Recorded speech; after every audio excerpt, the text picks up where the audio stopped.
Hello, everyone. Hola, señor. Hello. Howdy.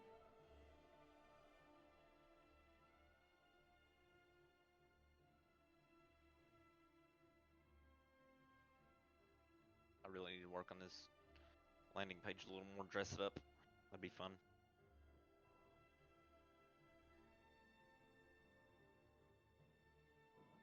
Get that a little bit later.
Taven, make sure you level up if you haven't yet.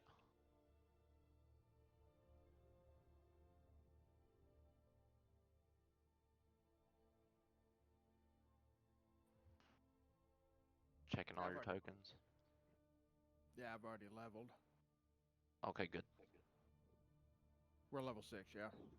Yes, sir. Yeah, I've already leveled. Since Deanna is here, I'll play her character, I think.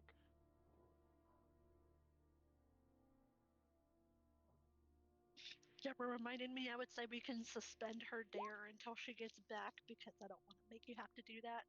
It's just mockery. I don't want to pile that on for you.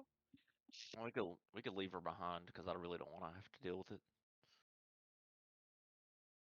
Screw it. Let's leave. Well, no, she's already here. Makes sense. Do we All right, swap so out yeah. Maven and No. I'll Sienna's here. I'll play as her character. That's fine because she's actually already in the scenario. All right. So let's get into our recap so that we may get started. I can do the recap.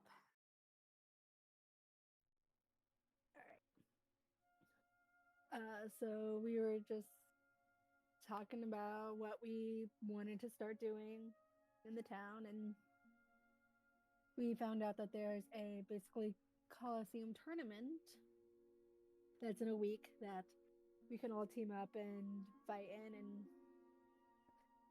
get some prizes and more money. That was on the notice board.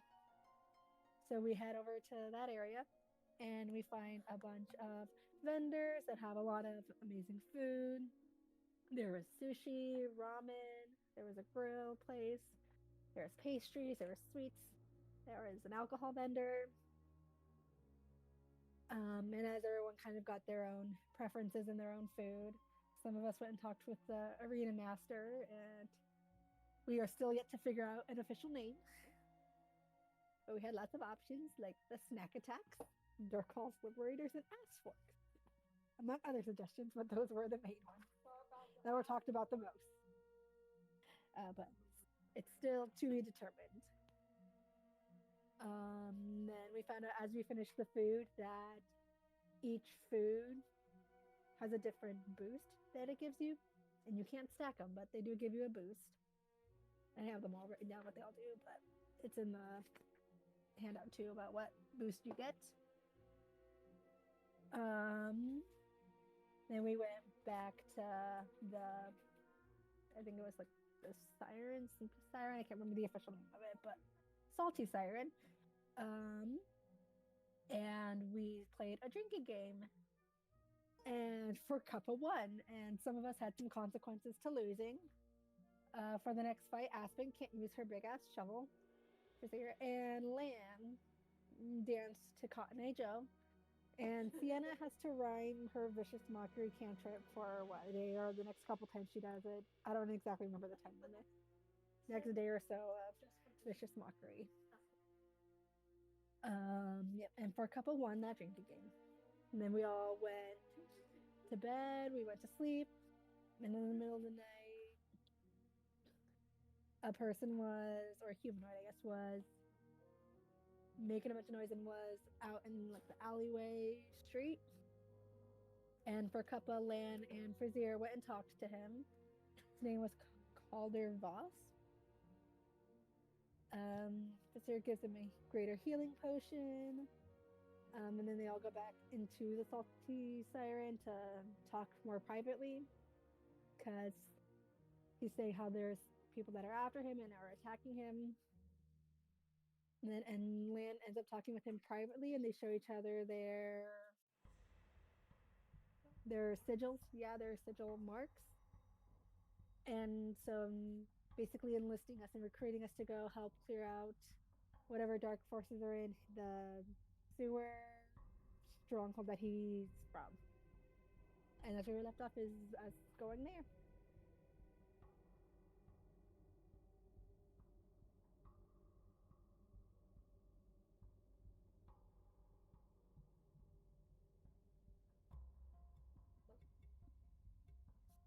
All right, take 1d6 of inspiration as we begin.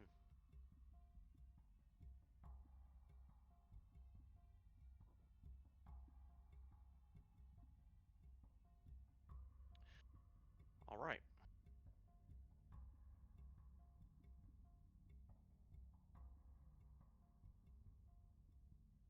All right, so you guys approach, and you sort of slowly approach the Forge Master or Forge Keeper's Guild, and yes, you hear a bit of noise inside, some rummaging around. You figure as you approach, but the noise gets further and further away and sort of dulls to a silence. I believe we should probably roll initiative.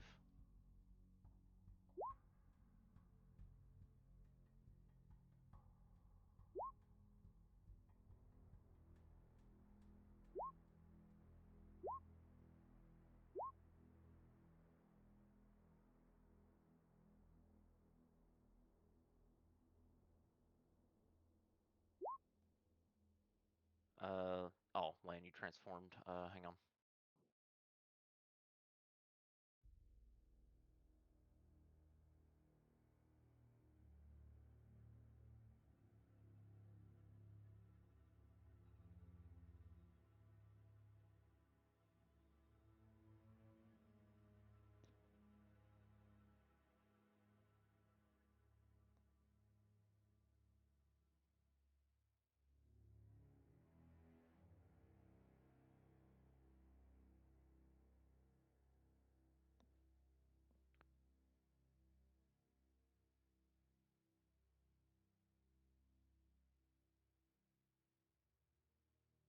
Hey.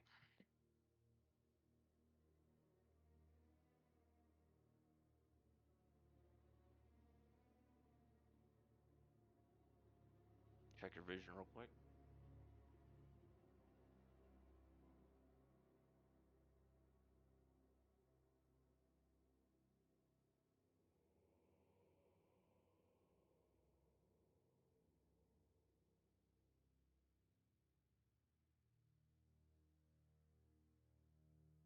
Okay.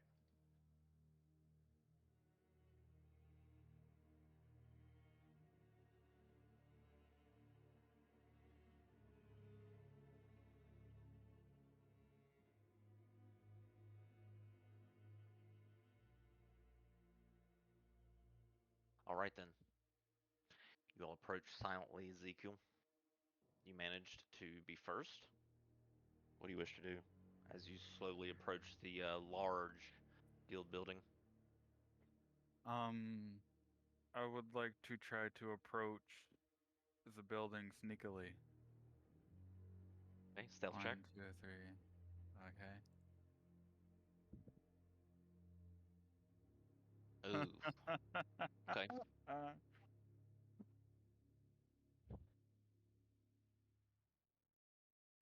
5, 10, 15, 20.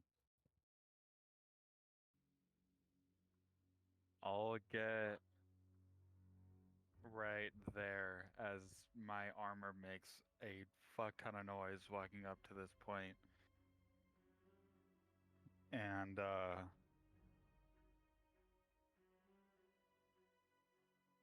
do these I'm guessing we can see these blood trails, correct? Yep. There's no clickable doors on this map, by the way, so. But yeah, that's those. You see trail of footprints leading actually away from the door, like somebody was running out. Do they look fresh or no? Yes. Still soaking the ground. Cool. I will point that out to everyone. I will say there's blood by the door and it's fresh. And that will be my turn. Hey. Taven.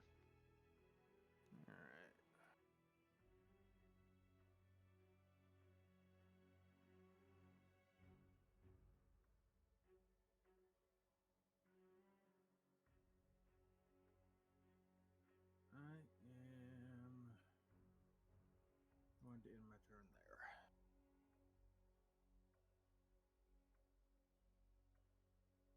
Aspen. Aspen, your turn. Okay.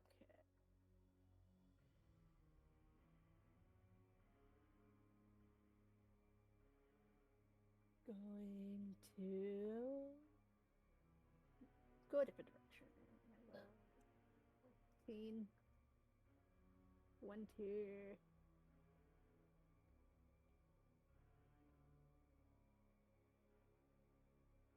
Yeah, that's a lot of 30.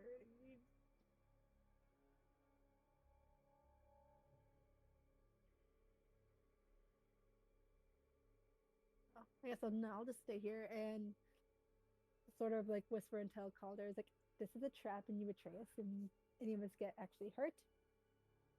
It's gonna be a lot of pain and we're gonna kill you. Viciously. Viciously.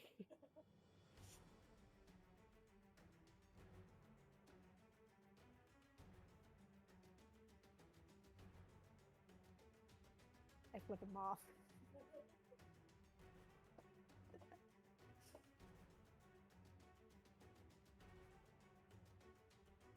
And that'll be the end of my turn. All right, for cover.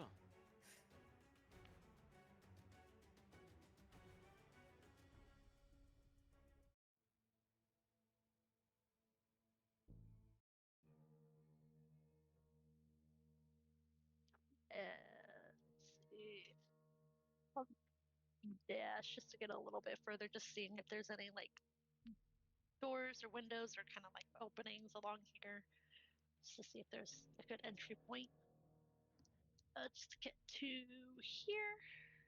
Actually, I'll go a little bit more here, and that's it.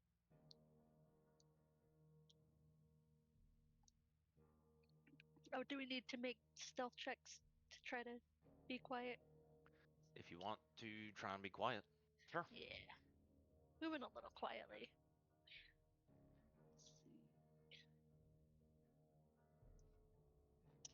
We're doing great, guys. We're doing so good.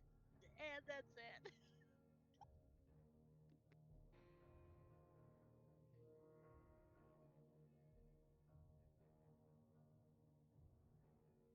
Hey, sit. All right.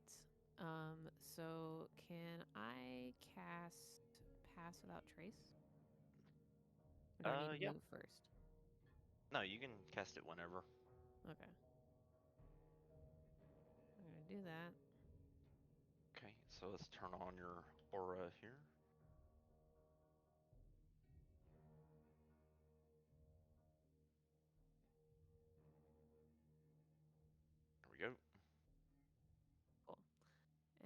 we're just gonna move 30 here. So now 1, 2, 3, 4, 5. Oh, I'm challenged today. I'm so challenged. And then we will do the same for Blackberry here and bring him along.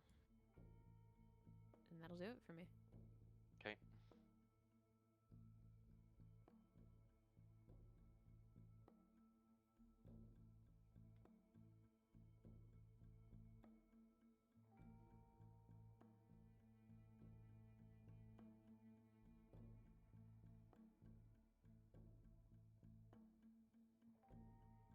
All right.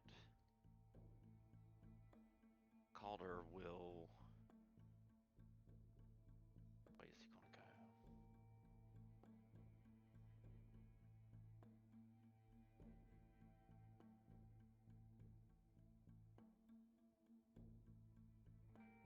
He'll dash to there.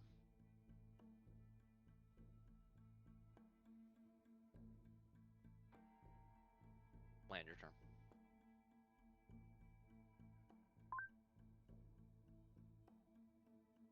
Okay. Lan is going to roll stealth because he's trying to be stealthy. So it's at a 37 with pass out trace. Nice. Correct. Okay. 10, 20, 30. And then Lan is going to dash to 30, 45. He's going to try and get right there and kind of start peering around the corner, and that's going to be his turn. All right. Vizier.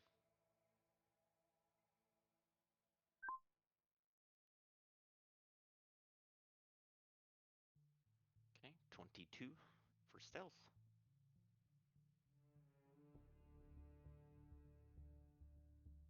I'm going to get there and dash to this window, and that'll be my turn.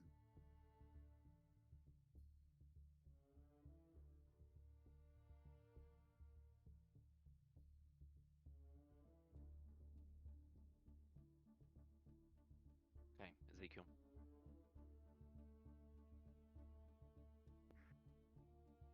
Hmm. 10, 20.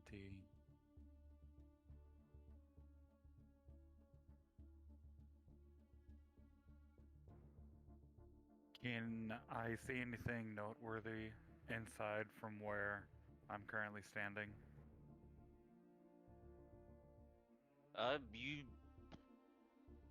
You see, well, make a perception check as you try to look inwards to the room you're looking at. Looks from here, you see a table and sort of like looks like some sort of kitchen. That is a 10.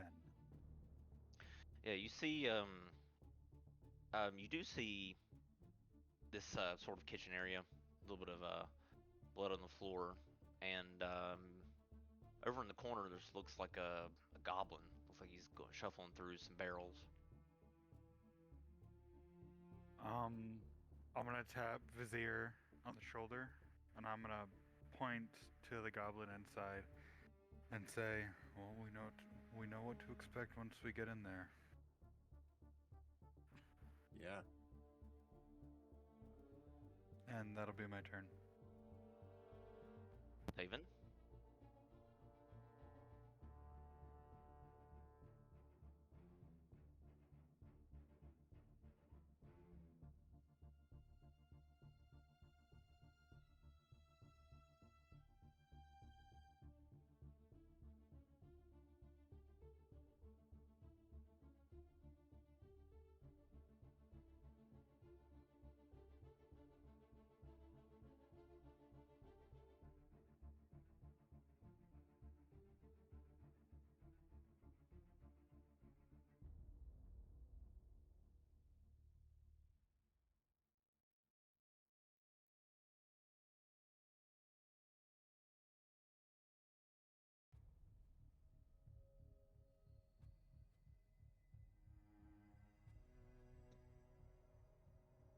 saving you there.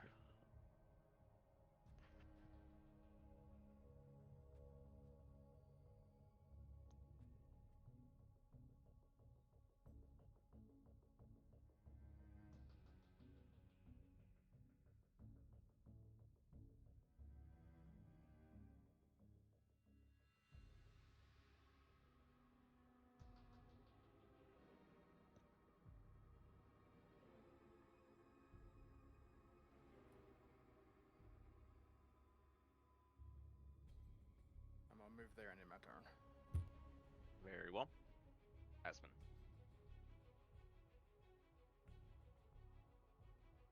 Alright. Gonna go with Forcuppa so she's not by herself in this direction. 10, 20, 30. Well, I guess Calder's here. He's by himself. If he were to mysteriously die, now would be the time. Mysteriously, like, I don't know how it happened. He fell on my knife like 10 times. Some cell block tango shit. Exactly.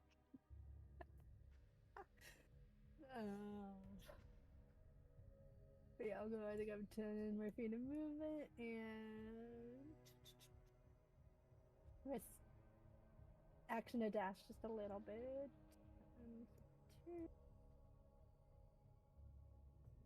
And I will stop there, and that'll be the end of my turn.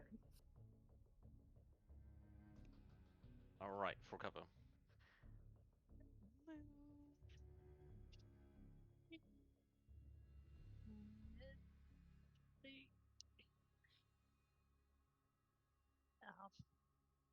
Stop here for a second. Basically, it's just like standing next to him or between his legs, like, what's happening? Like, louder than she should, because I rolled a 1 on stealth. Like, what's over here? And dashing a little bit to get a little further here. It's like, shit! And just like point inside, like, that's it. And as you make that noise, the window that you're seeing there is looks like it's like bashed open, and you see this bandit who's looking through things, and this is more or less looks like a storeroom where food would be prepared for the forge keepers, or not forge keepers, for the guild itself. And this bandit looks up. That's what the noise was. We got company outside! He shouts over his shoulder through the building. Hi. Because I already used my action to dash, so just wave at Yep. the guy. Hi. And that's it. All right, he runs up, or no, he can't move because it's not really his turn yet. He will shoot at you. Natural 20. I'm gonna All die, right. guys. 7 plus 8 piercing to Forcuppa. As Calder and Aspen, you see Forcuppa get hit with a crossbow bolt from the window, and then as on top of that, you all from around the corner hear this bandit shout some sort of alert throughout the building. And now I have to roll for everybody who heard that.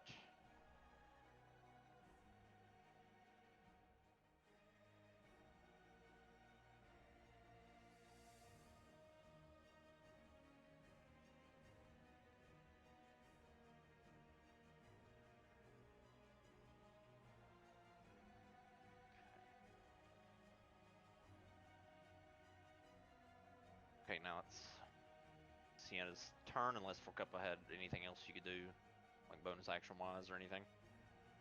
Don't think so. Let me double check one more time. No, that's it. I'll be done. Okay, Sienna's gonna run up to here after seeing you get shot. You look through her sheet here.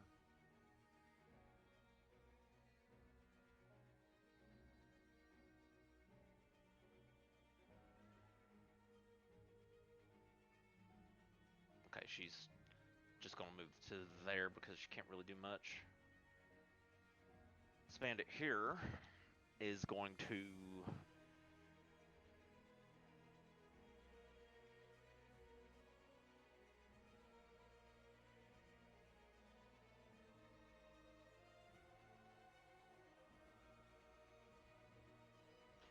come over here and open this door. And first person he sees is Foot. So he's gonna run out, or no, he's gonna shoot her with a crossbow as well. So Soot, that's a 14.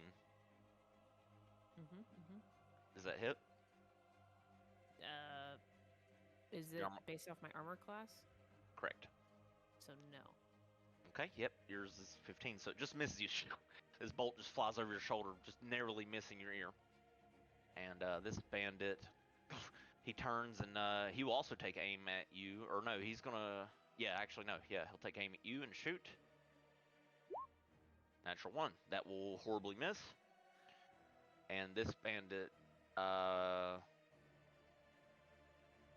okay, he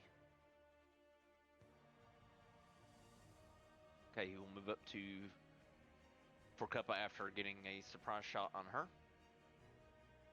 And try to slash you. Scimitar, 11, that will miss. Okay. Is anything ranged? Let me see.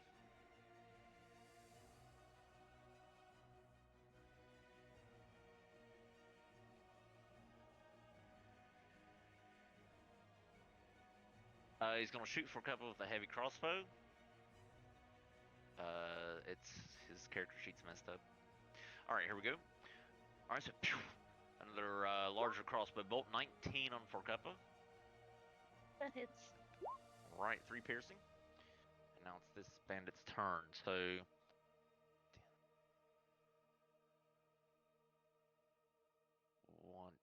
he's gonna move there and shoot at Soot with his light crossbow. 6, that will miss. Soot, now it's your turn. All these bolts are flying your way. They all keep missing. What do you want to do? All right. I look over at the gentleman to my right here and say something like, well, this is going to be fun. All right, here we go. I'm going to move towards, let's see here.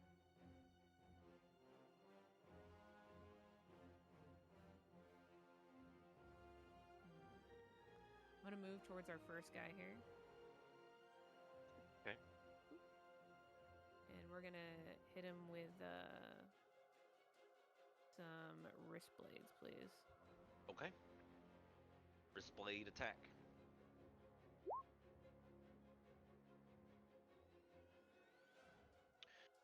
That's 19. That will hit. Cool. And then Blackberry is going to come over and also stop me if I'm wrong here. He's going to what? No, you're good. Just make sure you roll your damage on your wrist blades by clicking on the word in the chat. Wrist blades. Yep. All right, that is okay. All right. Thank you. And then Blackberry's gonna come over and charge our man here. Is that okay? Yeah. Since you're not using your extra attack, you can command Blackberry to move up and maul. So let's see if he hits with his maul attack.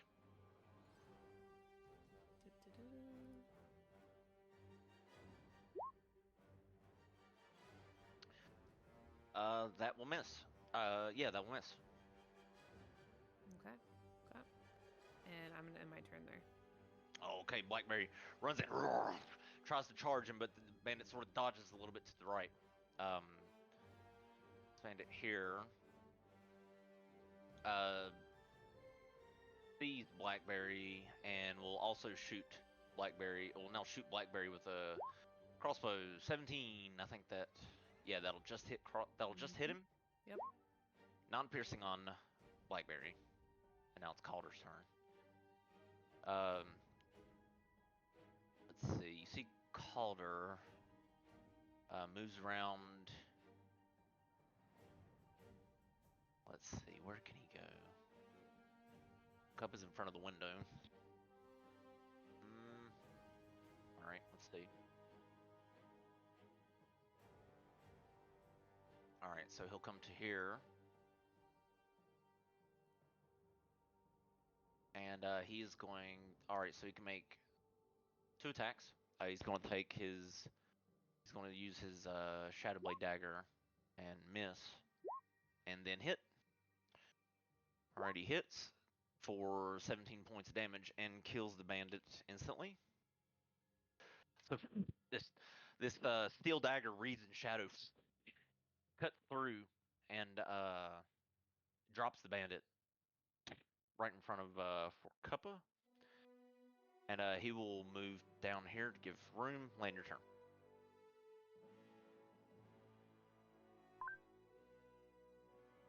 All right. Lana's going to. Let's see. Alright, as these goblins move, kind of spot you guys because of the paladin. So yeah, I gotta put the goblins in initiative now. Okay.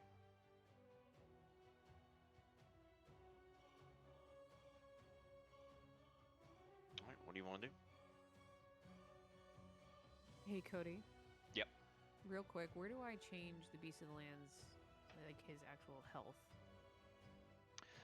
Let me see. Let me look at his. So he starts out with 5 times your ranger level. So that's 6. So 5 times your ranger level, so 30, right? So 35. He has 35 HP. Mm-hmm. So on the little green dot, when you click on his token, those little bubbles pop up, a blue one, a green one, and a red one. Mm-hmm. If you click on the green bubble once, a little box will pop up with the Yep. number highlighted. All you have to do is press minus, and then the number of damage that you took, and press enter, and it will subtract it. I gotcha. And that one was what? 9, I think, on that one I had? Let me roll up here. Yeah, 9. Thank you. No problem. Lan, go ahead. Lan is going to step around the corner just enough to steady aim, and then he's going to shoot this goblin here. So let's Okay. see. So here, yeah, he's gonna steady aim.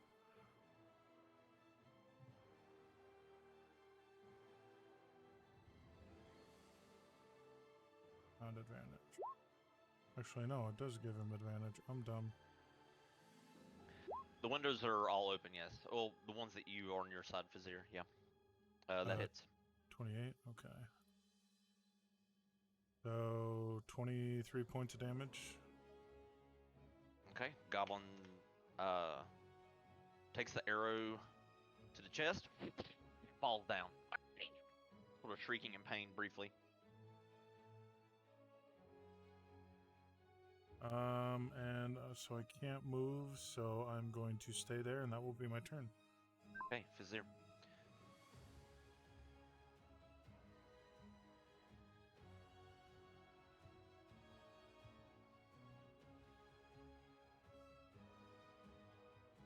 Well, that's a party. There is. So I'm gonna go right here and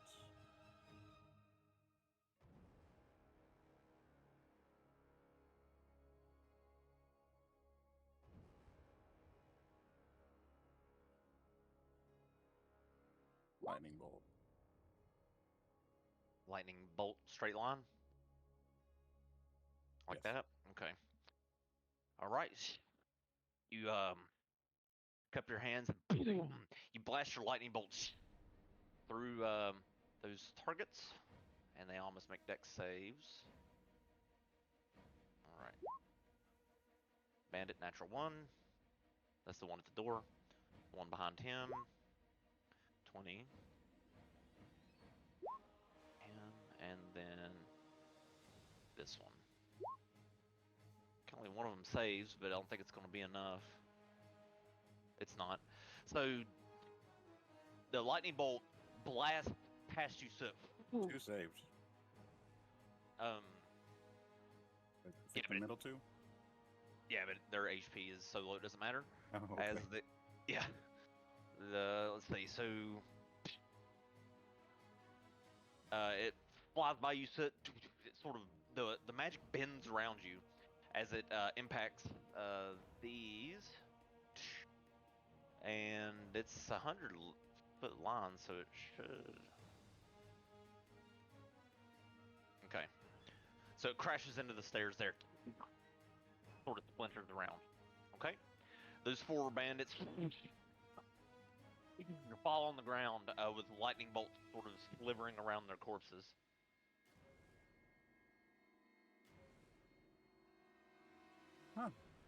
Okay. Then I will Leader, step. you're gonna tell an elf to duck sometimes, you know? I'm pretty good at like not hitting people that are awesome, Well, thank you.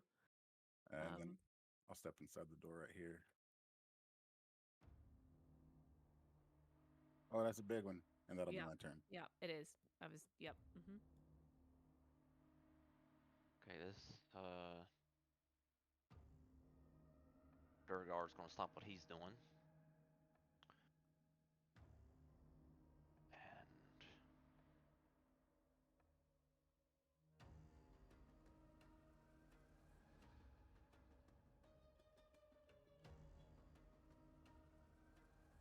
he's gonna come out here to the door where he heard a lightning blast and attack Blackberry. Let's see.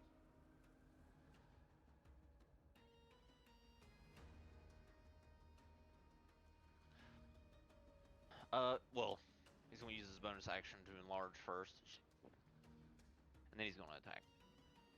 Once he gets there. Okay. That will just hit Blackberry for 19 points of force damage. Jesus. And misdirect. Yeah. So Fazir will use his reaction to try and misdirect the Soul Blade's attack. So he gets disadvantage on the roll, Damn. and it's still a 16. So 19 points of force damage to Blackberry from the Soul Blade. And now it's this goblin's turn. This goblin, really angry, will run over to the window where Lan is and try to attack him. 17 on Lan. That hits. Okay, 3 points of slashing. And he cannot move anymore. Ezekiel, your turn. Okay. 5, 10, 15, 20, 25, 30. I'm gonna squeeze my way through the door, and I'm gonna swing at this Duragar guy twice. Okay. First one is going to be with Divine Smite. 15. That hits. So 21. Okay, big hit. So, an explosion of divine light as you impact him. And then second swing is an 18 Hit. for 16. All right, that'll do it. So, you manage to cut through and sort of cut like horizontally his collar and arm off, and he downsizes to his original form as he dies. Okay. And then I will ready my blade for the next enemy. That will be my turn. Okay, this dire wolf is going to growl and run up to Ezekiel and attack you. All right, he's going to try and bite you for a 21. That is my AC, so yes. Okay, strength saving throw as he runs up and bites into you for non-piercing. Oof. All right, you go prone. As the dire wolf runs up and pounces on you and bites you as you go down to the ground. This bandit will run up to you as you hit the ground and get advantage on a melee attack on you. All right, natural 20. That definitely hits. Of course it does. 7 points of slashing. And now it's Taven's turn. For resistance to slashing, that would be 4, correct? Because half of 7 is 4, and we round up. Yep. Okay.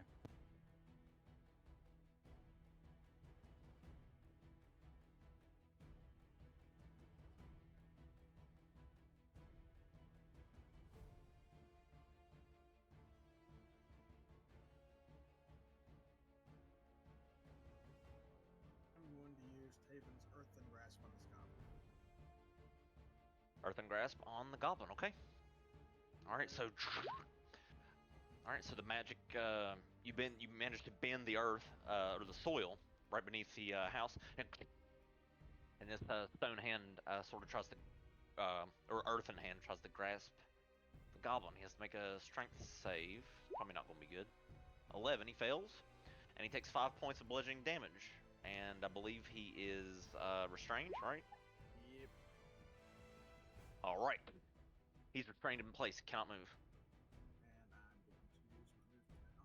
movement now. To move there and end my turn. Okay. Aspen. Alright. I am going to bonus action rage. And I am going to do this. And I can only choose one because that's my charisma modifier, and I'm going to give it to Forkappa. All right. So. Now makes a melee weapon attack. Let's see. Chosen ally makes a Okay, until when the ally for your entire rage until it ends. Bonus to damage roll equal to rage damage bonus you gain. Nice. So so your rage damage is what, 2 or 3? Is 2. Okay, so your attack rolls are +2 for Cuppa, don't forget, until she's done raging. Yep, to the damage roll, it's, yeah. Alright. And what was it, to the attack roll or the damage roll? The ally gains bonus to the damage roll equal to the rage damage bonus. Okay, so your damage roll, yep. So you also get +2 damage for Cuppa. Go ahead, Aspen. Alright, and then I'm going to move 10, 25. And then can I just jump through the window? Yes. Yeah.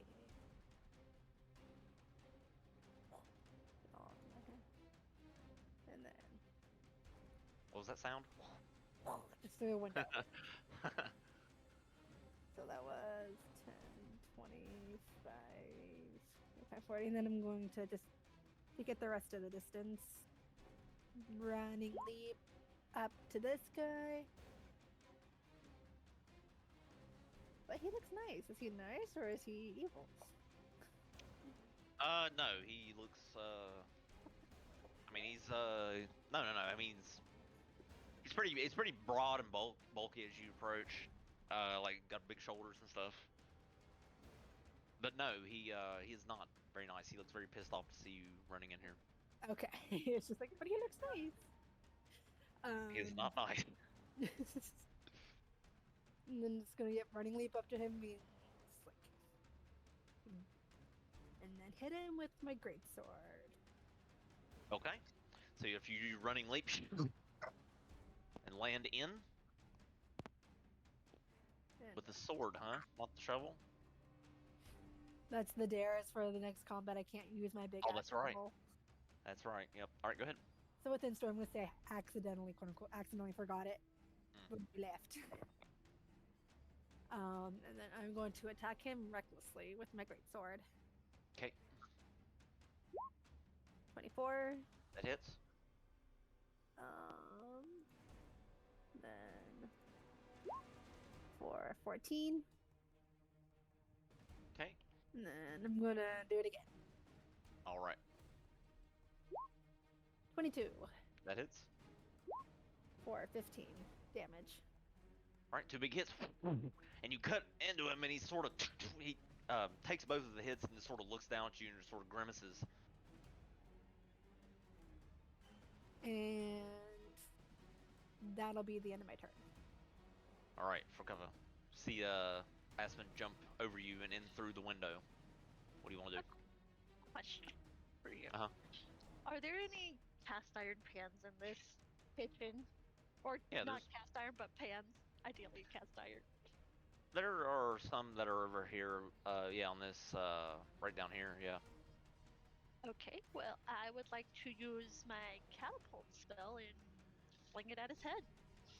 All right. So you cast catapult, and it lifts up one of the frying pans or skillets, and and it goes flipping through the air, flying at his face. Cast your spell. I think it's an attack roll too, right? Yeah. Let's see. So catapult. He has to. Has Dun, to dun, do dun, a dun. dex save. Okay, let's see. He just misses, or he just dodges it. So he, yeah, so he steps to the side, and this pan, ding, ding, ding, ding, ding, just sort of clanks across the ground as it misses. Dang. Well, then I'm gonna move over here and hide. Okay. For my bonus action. And that's it. All right, Sienna, move up to here, and she's gonna cast.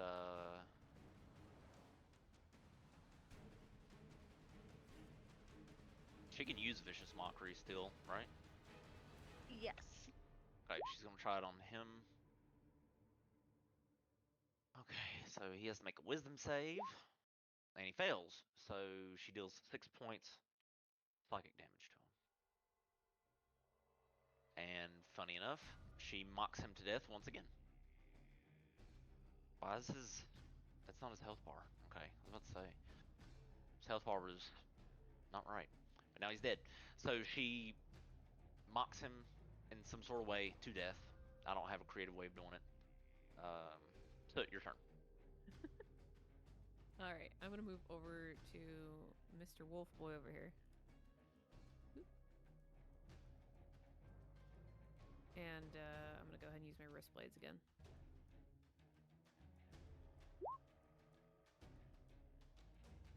That'll hit.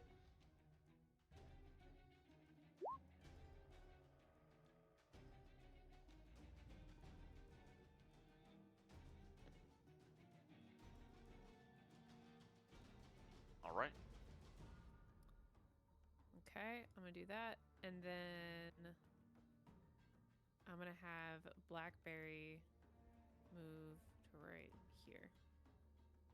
And I'm gonna end my turn. All right. This bandit is going to take a swing at Blackberry as he runs by him.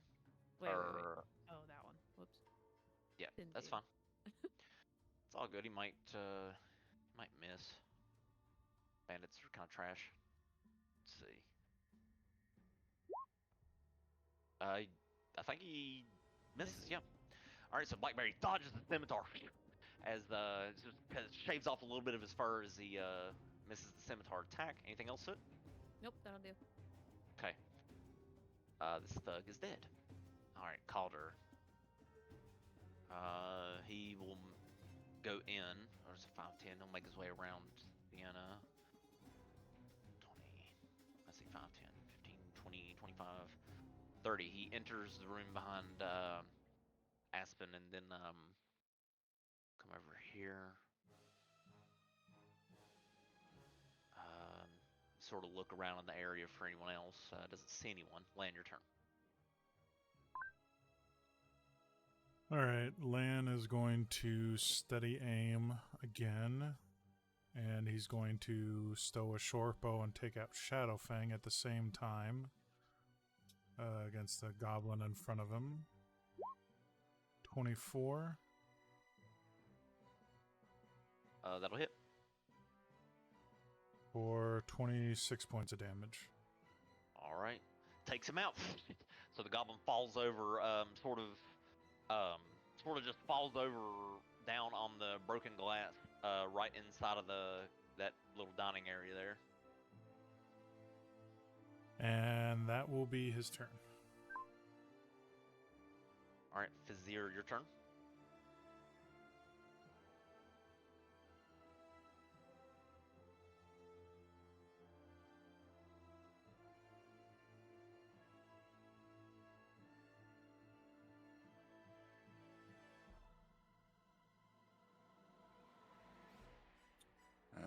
I'm going to just say it's going to get a little warm in here, guys.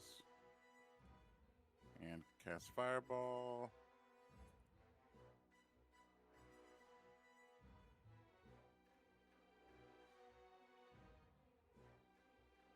fireball on the direwolf. Between these two. All right. Fireball on the direwolf. So he has to make a dex save as this fireball explodes. This thin orange beam explodes right on point where the direwolf is, and you all feel this warmth rush by you, but the magic bends and sculpts around you to not do damage. And the direwolf fails his dex save. Okay, the direwolf is incinerated into ash. Now this bandit also must make a save and fails. He is also incinerated. And I think that's all of them. Yep.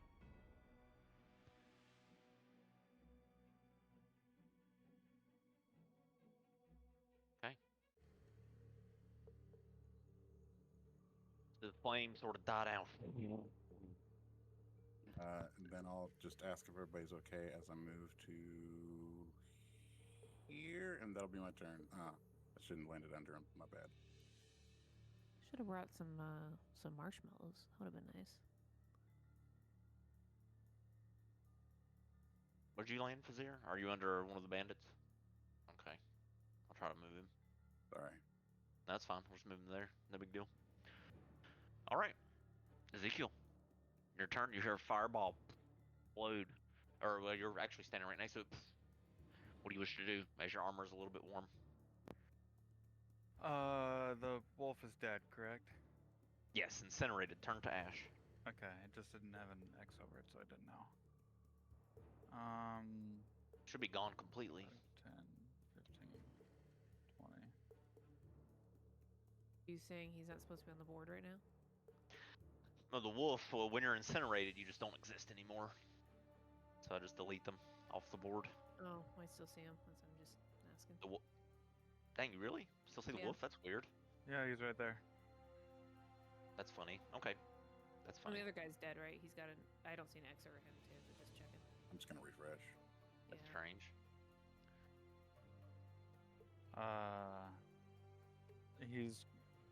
I'll continue my turn and then refresh as well. He's going to dash 5, 10, 15. Or I should ask, is this right here, is this a window or is this an entryway? It's a window because there's a thing on it, right? The window, yes, but the Okay. window is not like busted out. It's actually there, Okay. like closed. 10, 15, 20, 25, 30. He will end his turn there.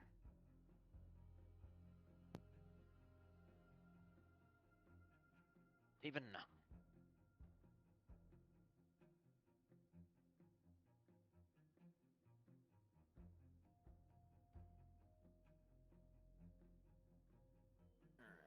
Did help, by the way.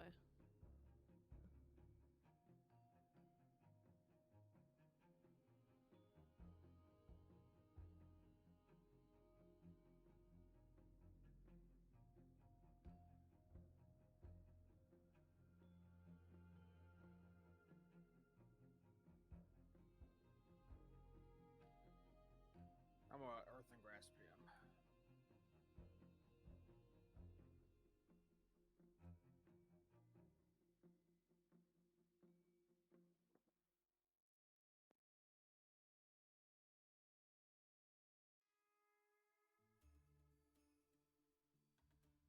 hang on. I stepped away for a second.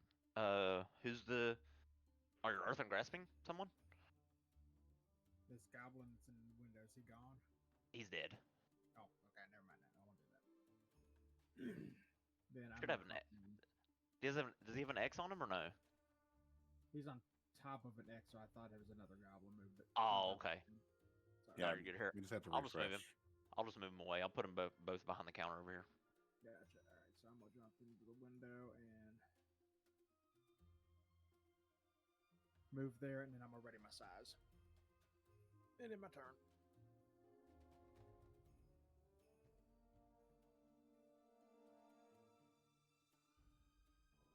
right. Aspen.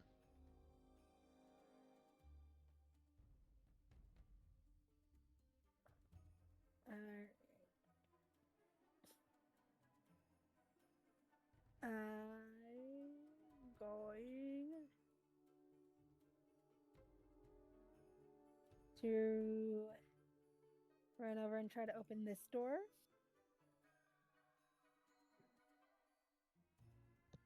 Okay. All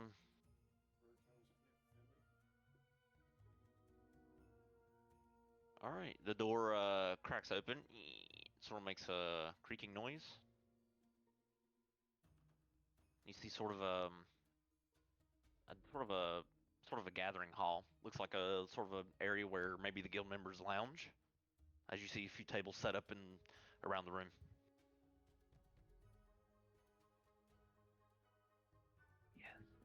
Whee. Oh man. Mm. I'm cooking turkey chili, y'all. Sounds so good. Hope you're sharing. I got plenty, yeah. Sounds good. I made turkey burgers last night. Gonna There's- go. There's two gigantic icicles that go from my roof down to the ground connected. It's pretty funny. Right outside my window. Pixar didn't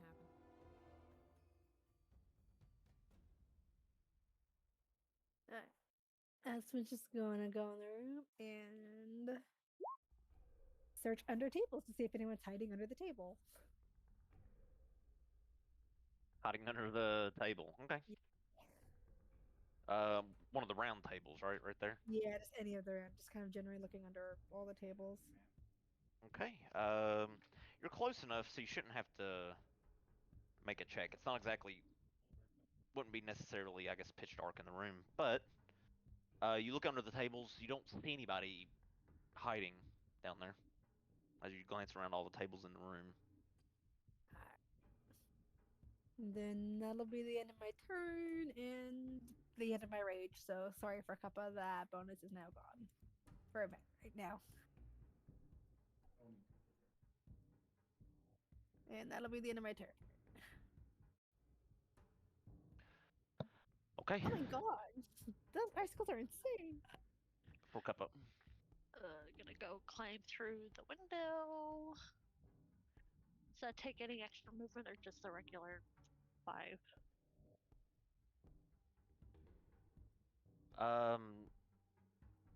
What do you mean?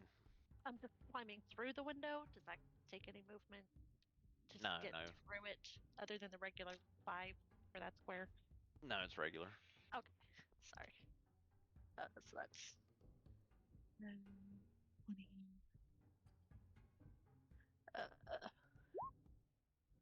30. He's gonna look at Cauldron like you couldn't handle these two guys.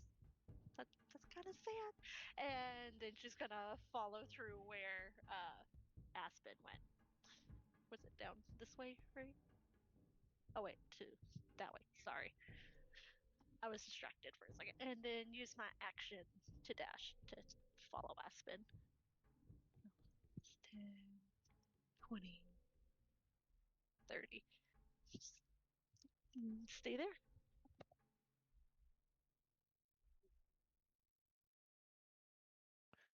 All right. Sienna will make her way in. It's 5, 10, 15, 20, 30. Stay in the room here. But your turn. All right. Hey, Ezekiel, do you see anything? From what I can see from this vantage point, no, I cannot. Got it.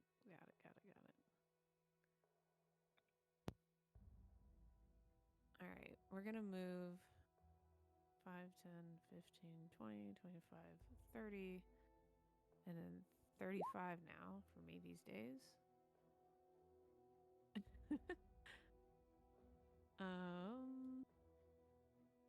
So is this just a couch in the doorway? Is that what's happening here? That looks, yeah. It kind of looks like it looks like a leather couch sort of sitting there against the backed up against the window a little bit. So I'm gonna leap over this couch and dash. 1, 2, 3, 4, 5. Okay. And Well, then I'm gonna. the window is closed, but you can slide it open pretty easily. Oh, is that a window? It is, yeah. Oh, my bad. No, it's supposed to have like a boundary. It's supposed to have like a transparent boundary, but it doesn't. Gotcha. Okay. But yeah, Yeah. you can slide it open with no additional action. I'm gonna yell back to the group. Hey, we've got footprints going 3 different directions out this way. Just so y'all know. I'll stir my chili. And while he stirs his chili, I'm gonna end my turn.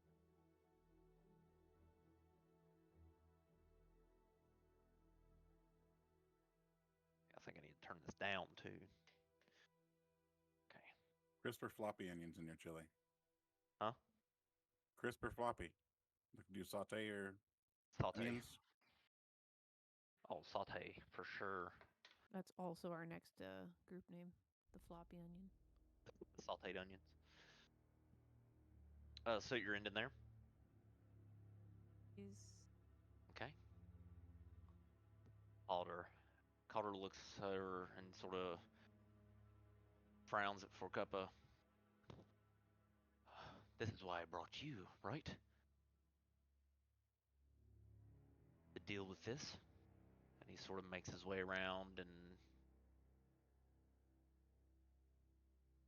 will open the door there, revealing Soot. He'll make his way out. Sort of look around the area. Land your turn.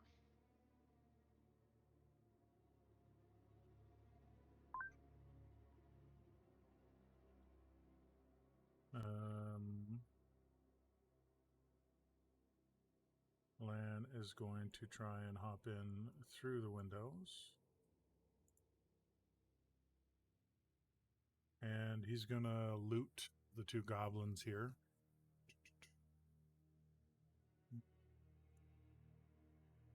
Okay.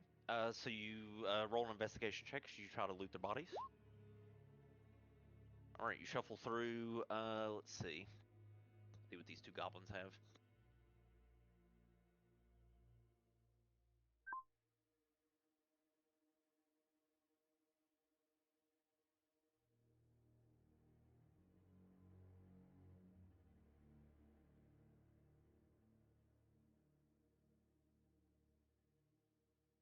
These 2 goblins have. Well, of course they have their scimitars.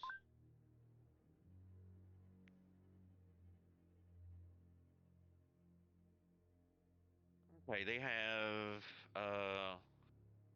The first goblin in front of you has 12 silver pieces. Half-eaten loaf of bread. A crude dagger. A vial of questionable liquid. And a scrap of parchment. Looks like a crude sketch of 8 people.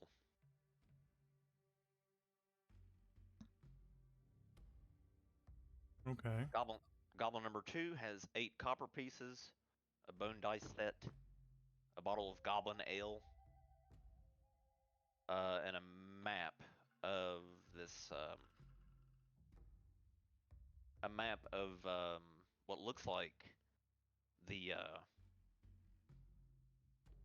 of uh, the guild itself that they're in. Like, you look over the map briefly, and it looks like certain rooms are circled and X'd and stuff like that. Okay. So Lan will he'll pocket the money, and then he's going to, and you know what? Screw it. He'll take the bottle of questionable liquid. He'll kind of look at it like, and he'll put it in his pack. And then he is going to go look for Calder. And he can make it to right there with the rest of his movement, and that will be his turn. Okay. Fizir, your turn.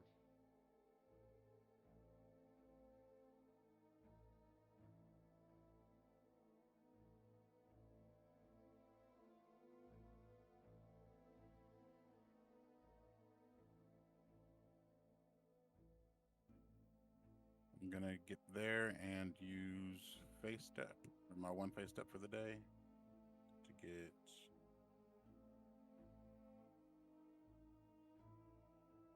there, and that'll be my turn. Okay. Ezekiel.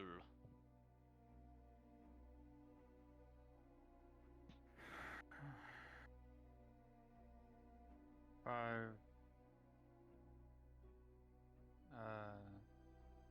Is there some type of doorway right here?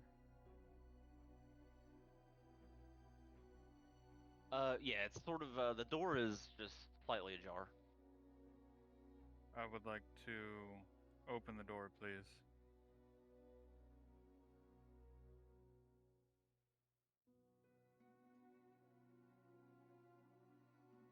There you go. Okay, so that was 5, 10, 15, 20, 25, 30. Are there scraps of paper on the ground? Do they say anything notable, or are they just blank? You look down. Perception check as you try to read the text that's on the papers. Okay. If my character sheet will load, that would be nice. Oh, it won't load? Well, I guess you're out of luck. Taven, Fuck. your turn. No, I'm kidding.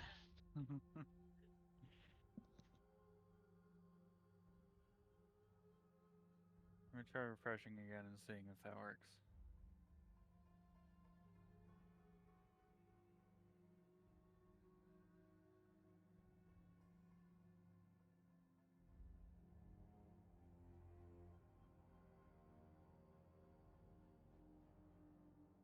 Okay. There we go. Perception. Nice. So you look across the floor, and much of it is ripped and torn, but you look and it seems like several of the papers seem to be just like inventory notes and of what they keep in the here in the guild itself. Some indicate there are some blueprints as well scattered across the ground that are all ripped up. Okay. I would like to try to pick up the blueprint pieces of paper and kind of put those in my pocket for Kappa later. See if she can try to piece them together and make something out of them. Okay. And that'll be it. Taven.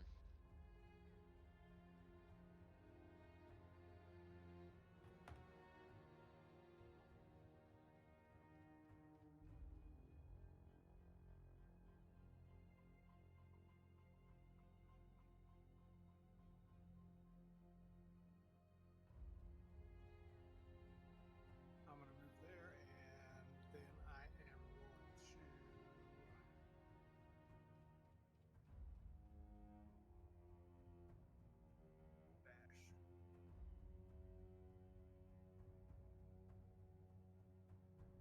To there, and then the turn. All right, Aspen. Okay.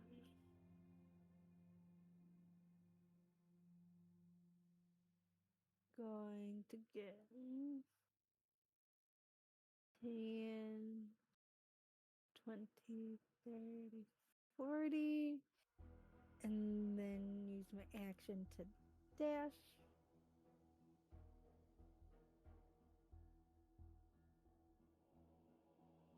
Mm, 20.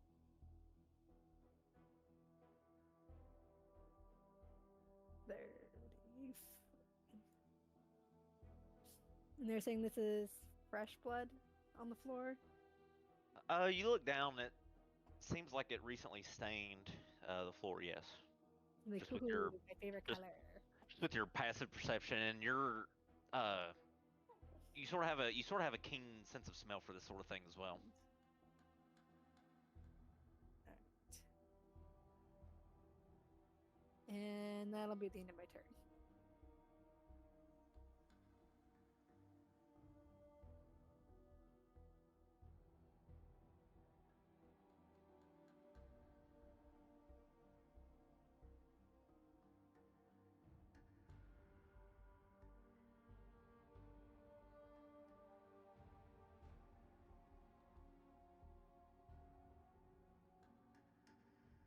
Okay.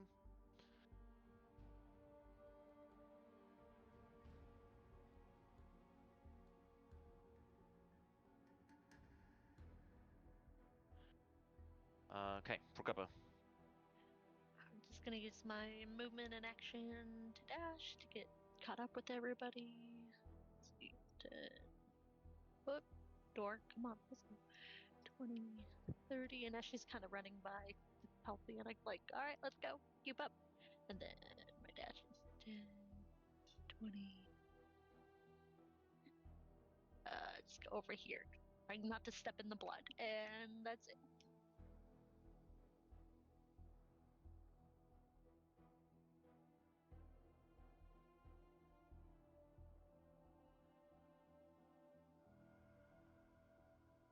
All right. All right, what's Sienna gonna do here? Hmm.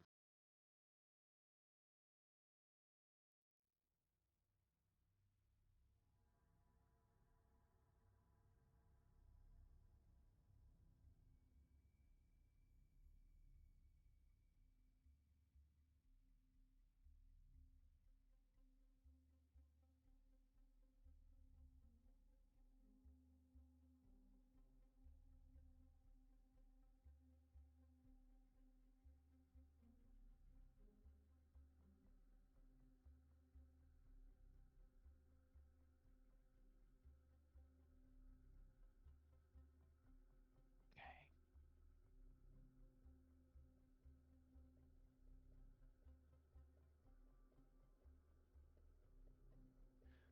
Okay, Soot. All right, I am gonna go ahead and move over here a little bit.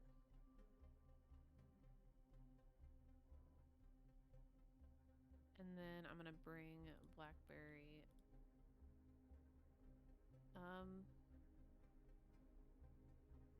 Yeah, let's just bring Blackberry this way.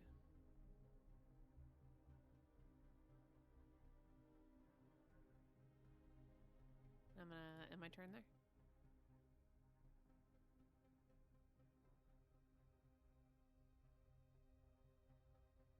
All right. Okay. Calder looks over at Prokoppa and Soot, then quietly mutters to the rest of you. Just in here is where they ambushed me. And he sort of moves closely, slowly, quietly.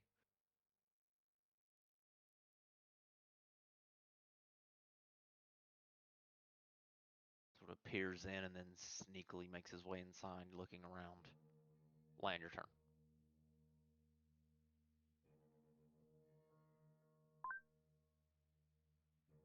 Um, Lan actually wants to. He's going to stop and take out the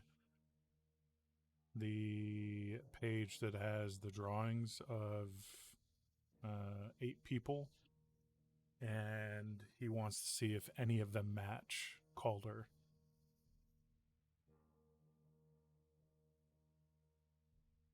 Okay, so you look at the paper of the goblin's drawing. Make a perception check. Could you try to? Well, I guess it would be. Yeah, I guess it would be perception.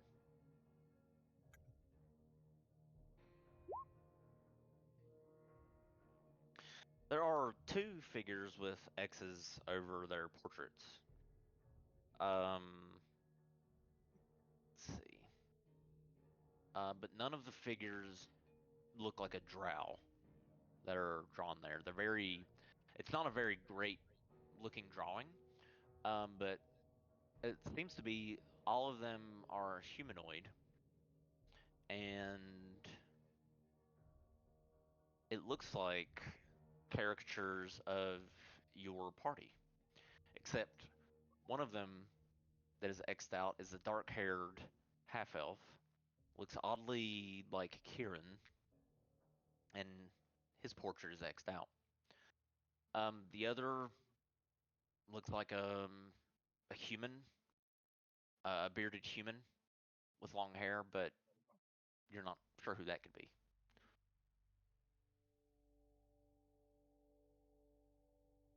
Does the bearded human have any, like, I'd like to think we were around him enough, and granted it's a goblin's crude drawing, but does the bearded human bear any resemblance to Mr. H, from what I can tell? No, it looks like a younger gentleman, a little bit younger than Mr. Hagenwakanaga.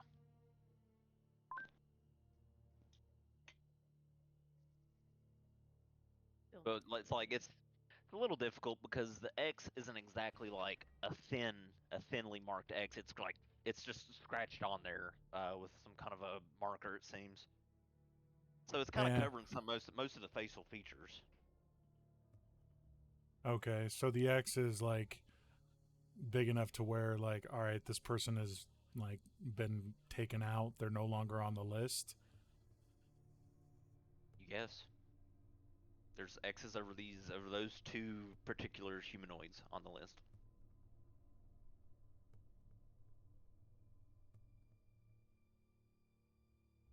One's a half elf with dark hair, pointy ears, kind of like Kieran. Looks a lot like him. The other one, you're not sure. I mean, a lot of humans look like the other one that you're looking at. Okay. And 20.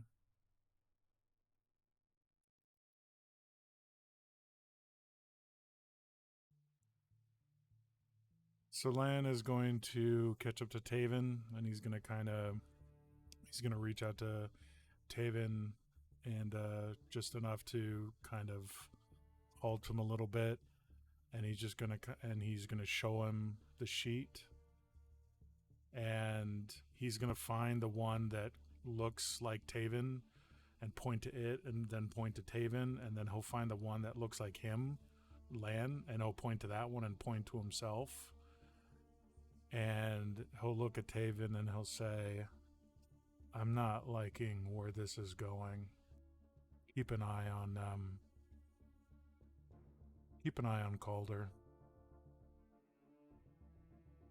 I'm gonna do the same, but yeah, I'm gonna try and let the others know as discreetly as I can. And then after he tells Taven that, he's going to dash 20. I think he can get right there.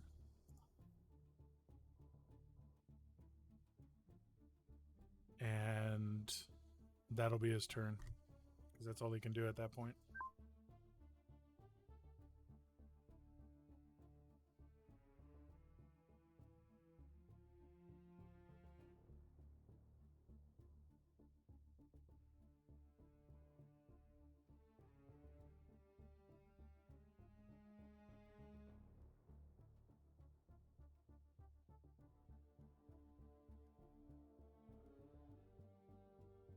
Okay, Vizier.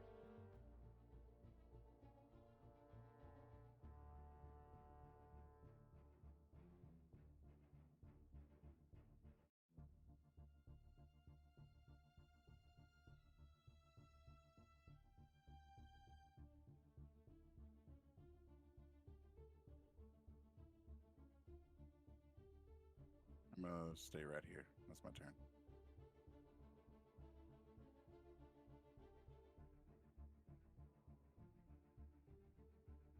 All right, Ezekiel.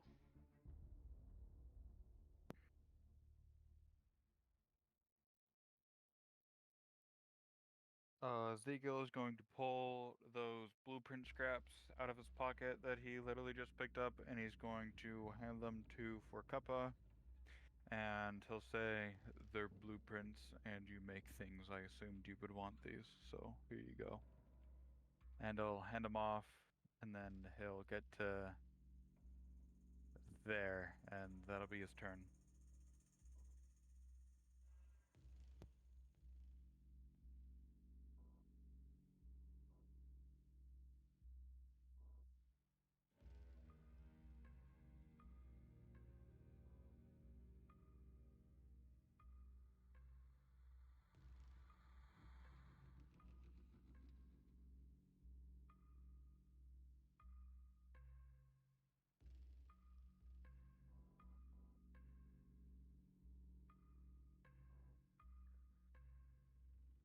Okay, Taven.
Taven, you good?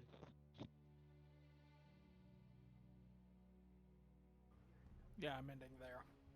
Oh, I don't even see where your token is. Is it under land? Yeah. Yeah, it is. Okay. Y'all can't be in the same square.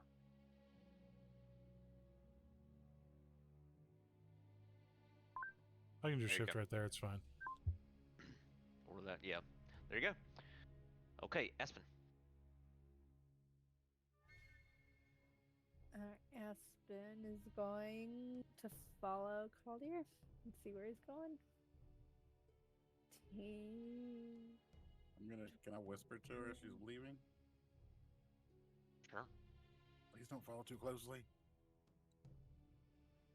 I don't know if we can trust him. Oh, I don't, but I want to keep him in eyesight at least.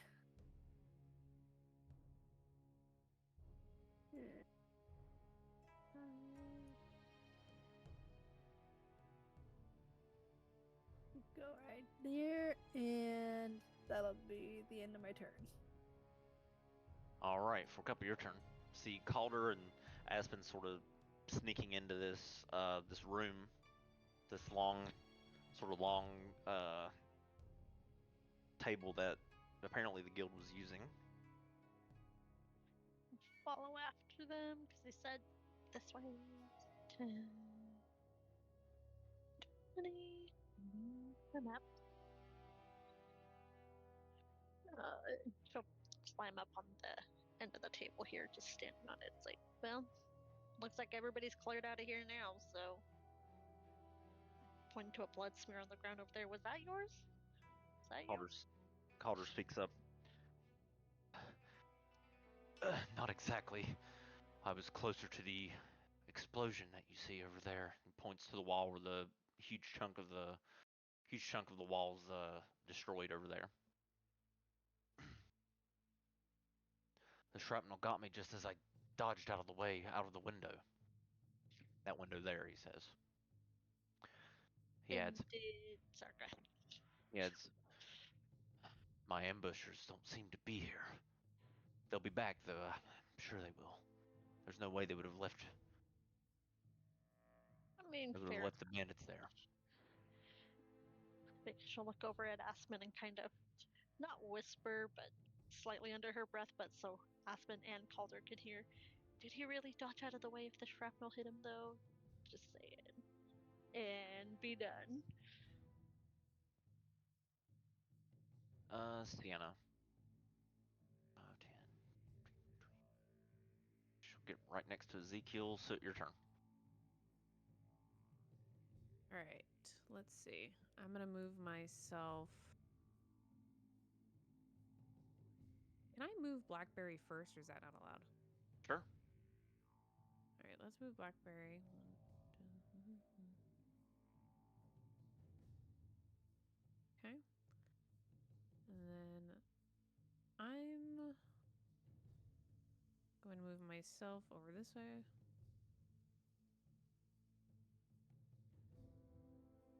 And I'm going to end my turn there.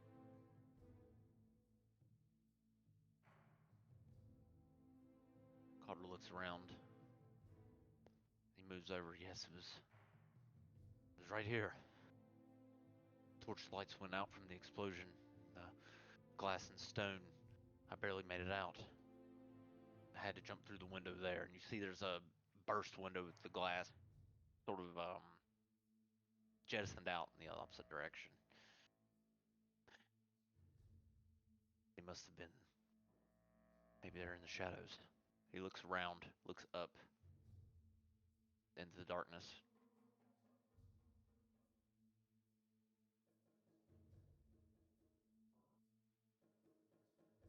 He's going to make a perception check.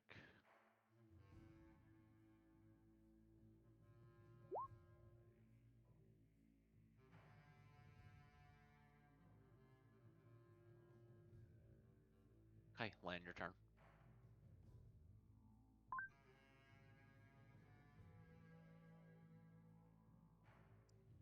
Ten.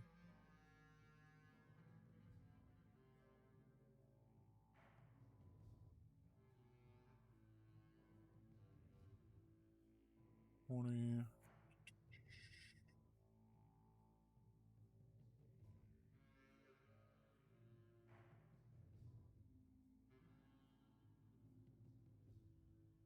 30. Is showing someone. Well, I did it last turn, so whatever.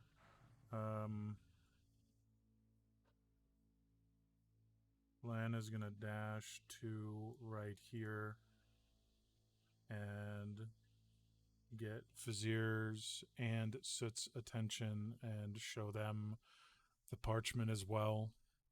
And again, he'll find the one that looks like Vizier, point to Vizier, and then the parchment, and then he'll do the same thing with Soot, and he'll say, "I found this on one of the goblins I killed, along with a map of this building that we're in."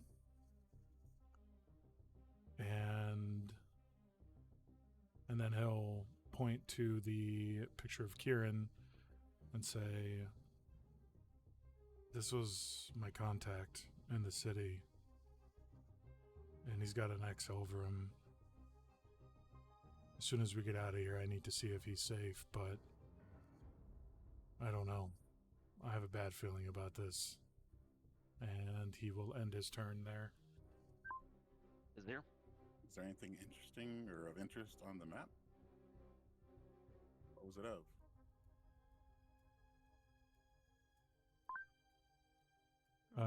That's the same thing. Lan will respond, I didn't think to look that close, if I'm being honest. I just recognized that it was of the general layout of this building.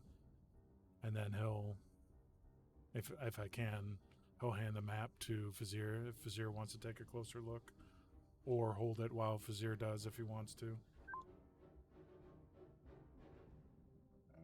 Do I notice anything of interest on the map? Perception.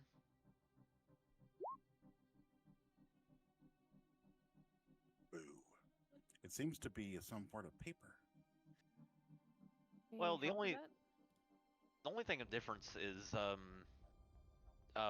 there's no furniture on the map, obviously.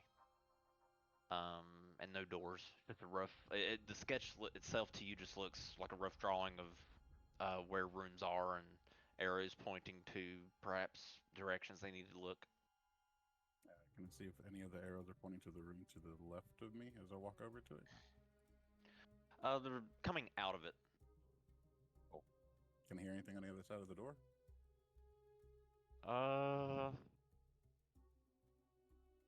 I would say since you can't waterfall with your passive, you don't hear anything. No. May I attempt to open it? Sure.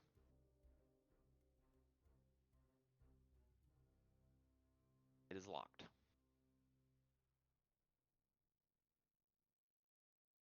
Can I firebolt the lock? Yes, you can. Roll your attack. Okay. You firebolt the wooden door handle, and it sort of breaks off the handle itself, and the lock cracks. The door opens. You can see like a bedroom.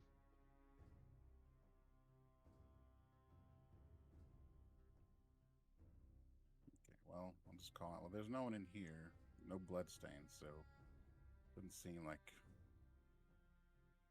everybody. And no one was asleep. I'm taking it, or there were some people that were able to get away safely.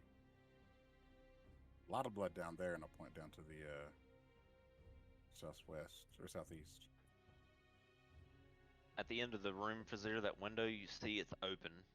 It's been left open, it seems. And yes, it looks like none of the beds were made, and your best guess is whoever's in here left perhaps in a hurry, or maybe they're just sloppy and don't make their beds. But many of the footlockers are open and not. Like it looks like they were pulled out of place and just left there in a haste.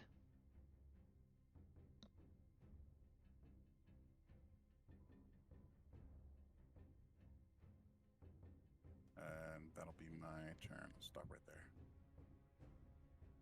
Thank you.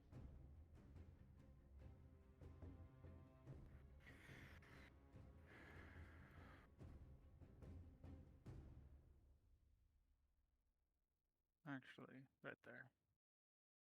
He's going to stay there and watch Calder, see what he does.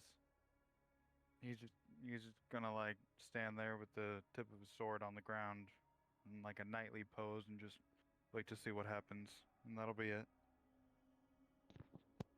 Okay, Taven.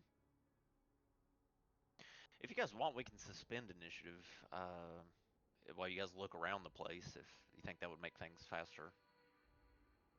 That's up to you. I'm okay with this. Okay. Taven? Just let me know if you want to switch it up or anything. No, I think it's fine. Alrighty.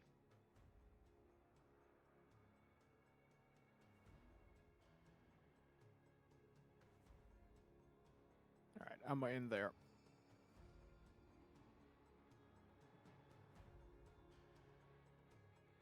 Alright. Aspen. Okay, gonna go farther in. And 20. There.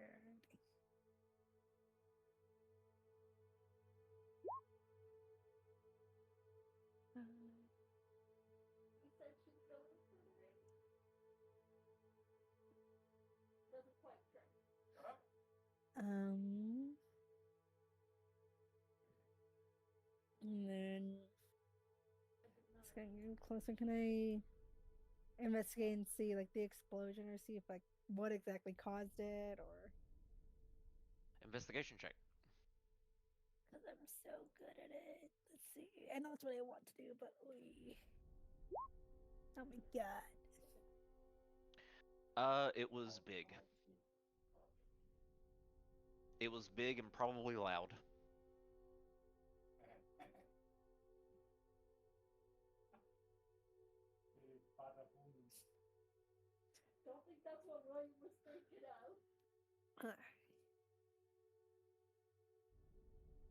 Um. No,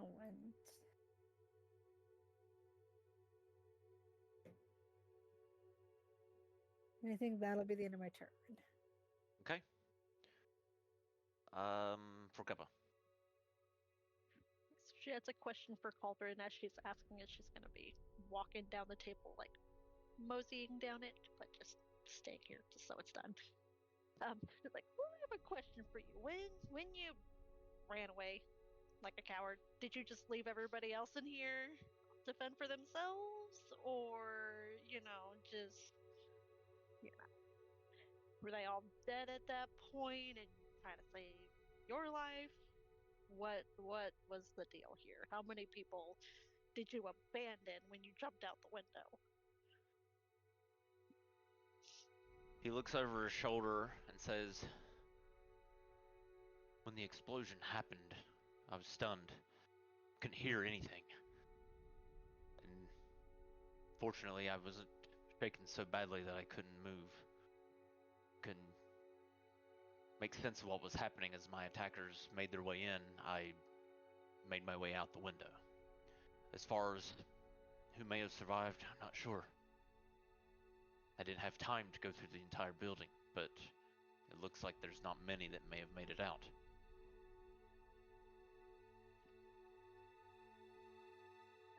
Well, if we're doing like a body count of the people that were here with you, of your not co-workers, my brain isn't working right now, fellow guild members, do you have an idea of how many were in here before the attack, just so we can kind of take stock of who might have lived and got away or died? It's more of what I was asking, not more of what happened to you. Thanks. Because you obviously are alive. Looking for survivors. There were at least 17 members staying this night. Okay. And where were you when the attack started? Like you said, they ambushed you in here. But were you always in here? No, I don't spend all of my time in here. I was So in where here were just you started? I was in here discussing a personal matter with the Forge Keeper on the grounds. I see. That's his blood over there, and he's pointing at the blood next to you, right below you. So did he die before you jumped out the window? His body was not moving before I jumped out, and now it seems to be gone. Alright. That's enough questions for now. And she's gonna turn around and get ready to start heading back that way. Towards the other end of the table. Okay. Sienna will also make her way in. 30 to there. Okay, sit. So, am I allowed to check on that map, see if there's anything else we missed? Or go ahead. Perception? Yeah. Pl-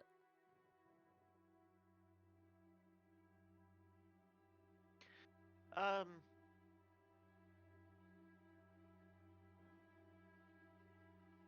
Yeah, you look over the map, you see the two X'd out figures. What? No, that's not the. This is the map. You're looking at the map of the place, house. not the Yep. sketching of the people. All right, so yeah, you're looking at the map of the place, and you do see a small little drawing of what looks to you to be like a bundle of dynamite. Mm. And near the far end of the drawing, looks like an arrow from the dynamite to it.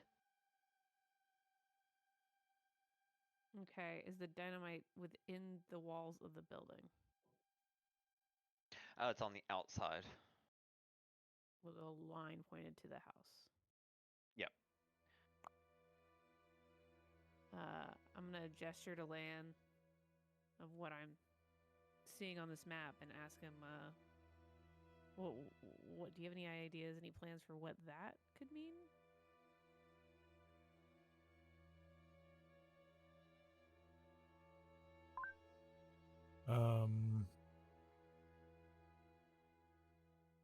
Lan is going to say,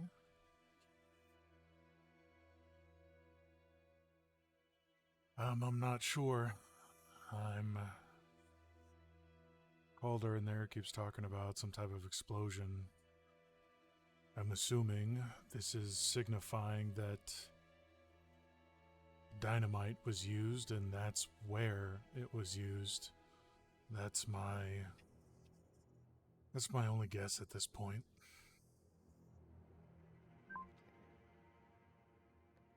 I'm gonna move Blackberry. Bring him into the room. And then I'm gonna end my turn there.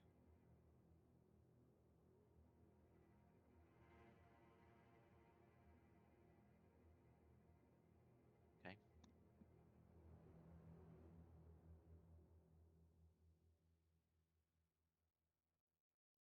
All right, Calder's gonna look over here.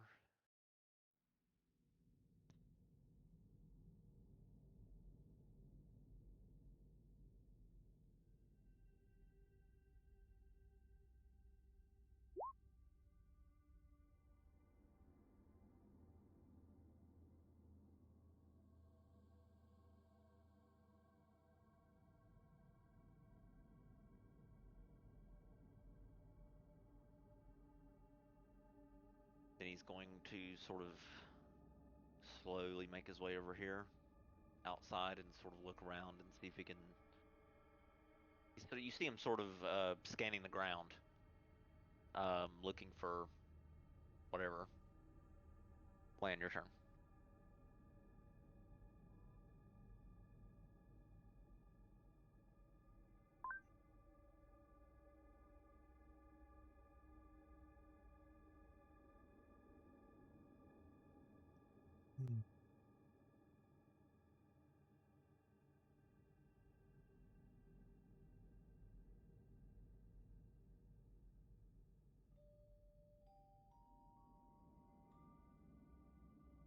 Besides the goblins and bandits we just killed, have we seen any bodies in the house? Strangely enough, not so far, just trails of blood.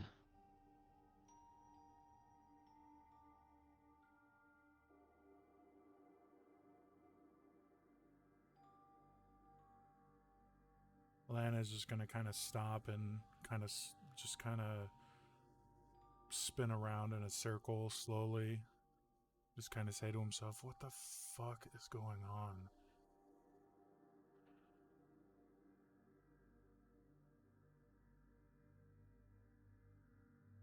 He's going to look at Soot and say, I'm going to go try and talk to Calder. We need to get to the bottom of this.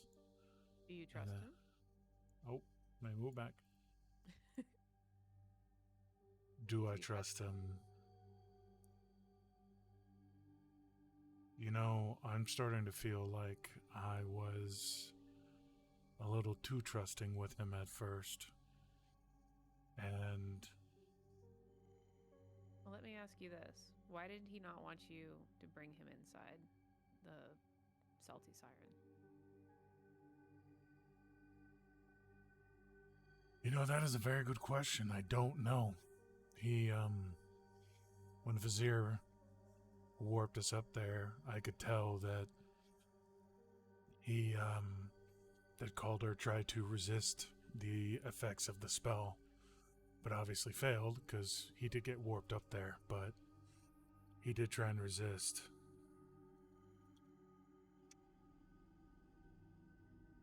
There's something about that feels important to his character.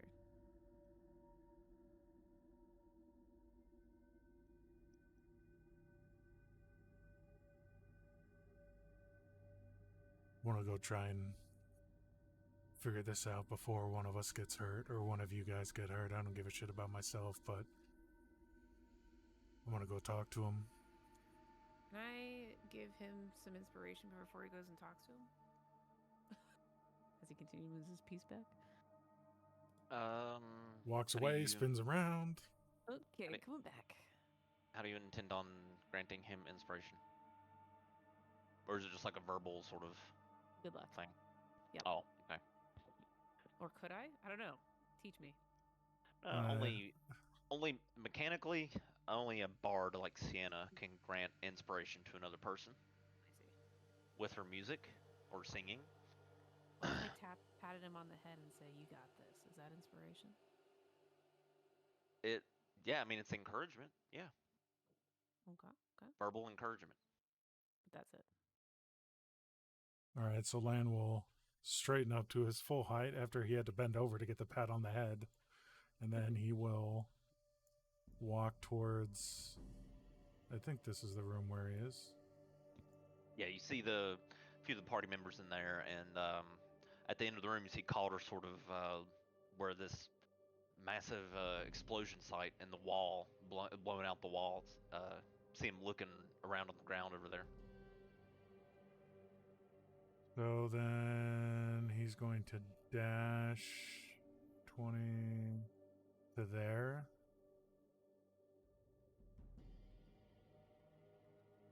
And Lan will say to Calder, "Where are the bodies?"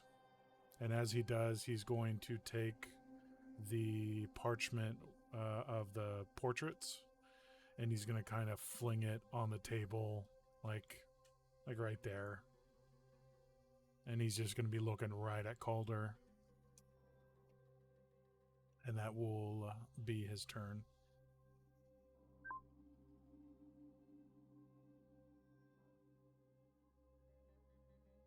Okay. Let's see. Calder's looking at this. All right. I gotta zoom out a little bit.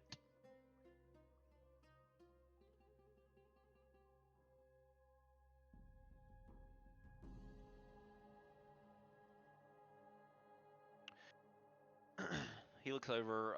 He looks back at Lan, and bodies. No bodies here. He sort of smirks. Maybe those giant rats from the sewers. You think maybe the rats came into here? Big rats can drag carcasses off, but be difficult to tell. He sort of looks around. Breinhold's definitely a dangerous place after dark. His voice gets deeper. And Can I- oftentimes, Keep going, sorry. he says, and oftentimes, the shadows are the only place that keep the truth. You know this well. Go ahead. Can I insight check him? Yes. Yeah, but 13. All right. You, his tone is definitely moved to a bit of a sinister take as he shifts his body around, um, and then as you're talking to him, he fades into shadow.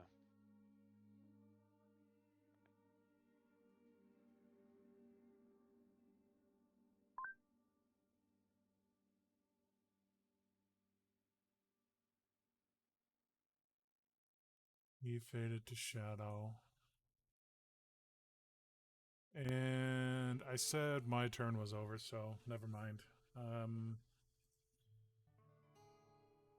Okay, Lan will just kind of close his eyes for a second, just absolutely berating the absolute shit out of himself. And then, yeah, that's it. All right, let's take our break. I think it's time, right? Break time? Yeah, it's break time. Yep. Okay. Ominously, Calder fades to shadow as we go to our break. I'll be right back.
Oh yeah, so you gotta leave, right?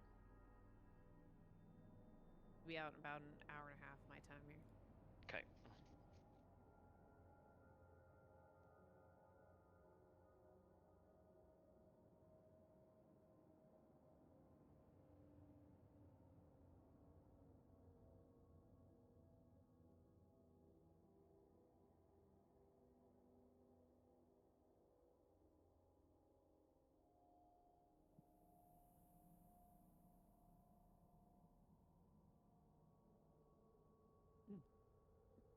Everyone's back. Haven's back. I think we're all back.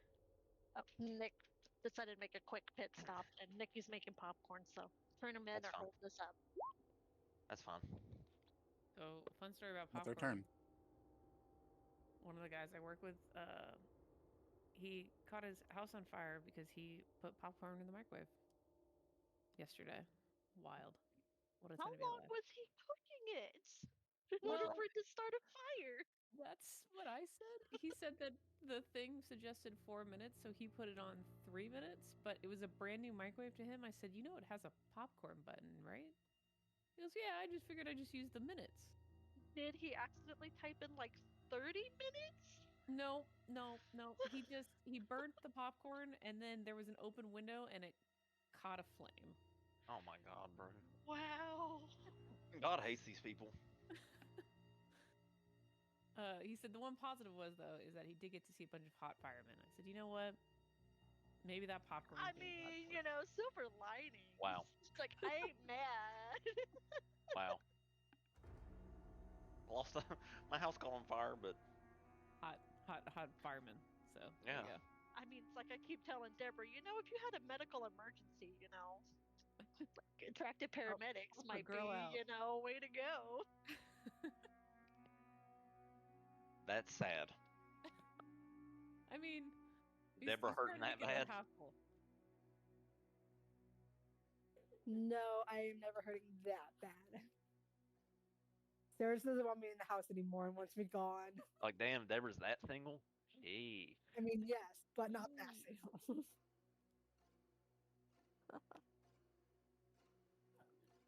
The house fire that was just a couple doors down. You didn't go out and look at those firemen?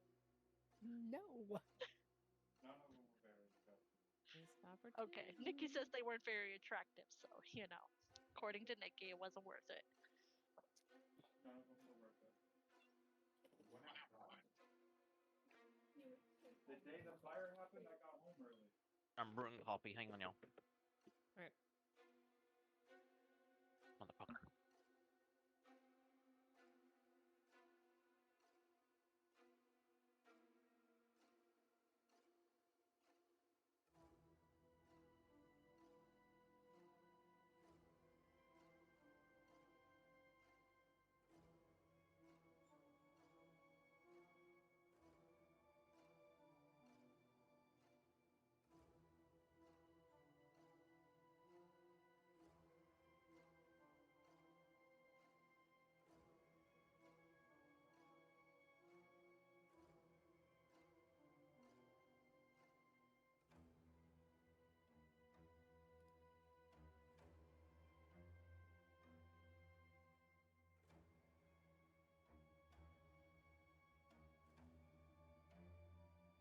Okay.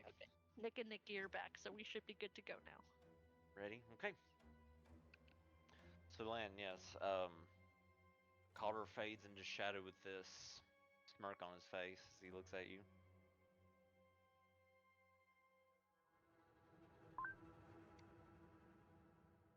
Okay.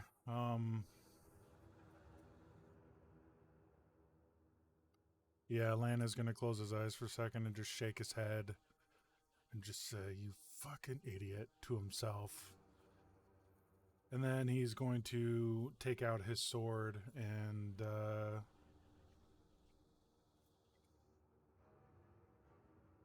he's just going to yell out to the group, especially the ones outside the room. He's just going to yell out, "Be ready!" And that'll be it.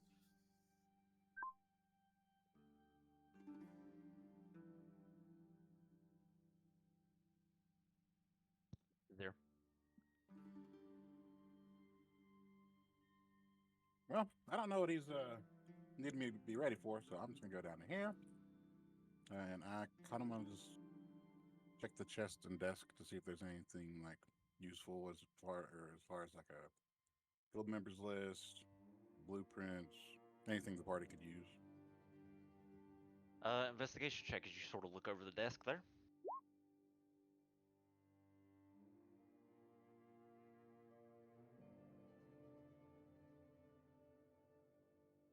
You look over the desk. Seems like there's it looks like there's like a tome, and it's got a few things ripped out of it, sort of half open, and this scroll that's unfurled on the right.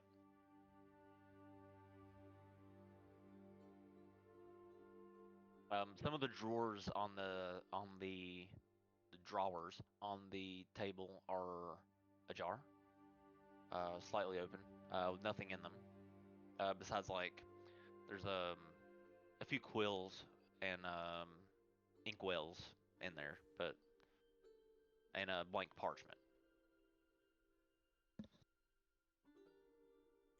I guess you'll use my movement still to check this chest, I guess. Okay. Investigation.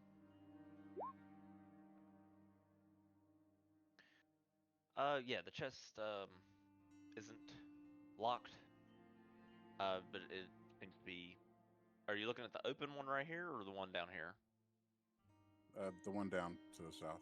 Okay, it's closed. Doesn't appear to have a lock on it though. I guess I will open the lock or open the chest. Okay.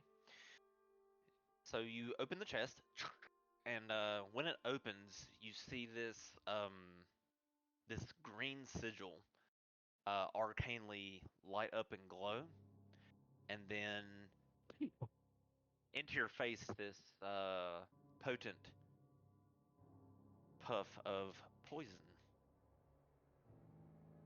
You take 10 points of poison damage to the face as it sprays you in the face, I have and then that right. are you resistant? Yeah, those greaves or gauntlets that I The got from gauntlets, on me. the masterwork, right? Yes, sir. Yeah, sprays in your face. Um, let's see. And then silently, without a sound, from behind you, let's see.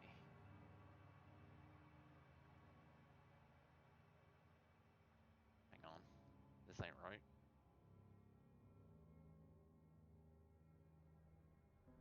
No, that ain't right. Okay.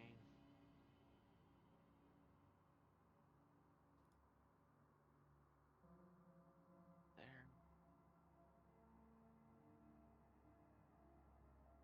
Okay. So yes, from behind you, out of shadow, appears a masked assassin, and he is going to try and take you out. While you're sort of surprised by the poison, and since you're surprised, he will get a chance to assassinate you. Right, I was that is hoping a 10. dinner. The 10 misses. He gets 2 attacks. 25, that I Oh think. yeah, that hits. Ooh. 5 piercing. And that is that's a crit. So that will be 5 plus another damage roll. I'll be 6 plus 3.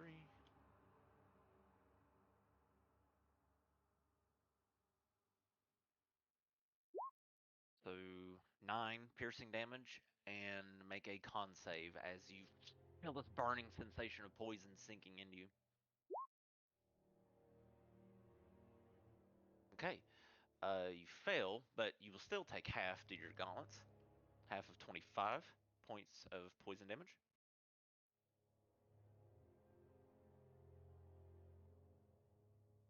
And the rest of the assassins will make their appearance known. As you seem to have strolled your happy little selves into an ambush. Alright. Let me see if I can reveal them. They're supposed to be...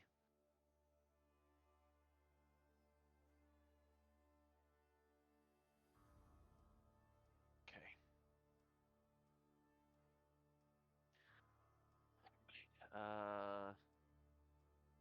This one didn't show up. Slowly made his way behind Soot. There we go. Okay. Let me roll initiative for them. These are some of my favorite creatures. I got fun hair.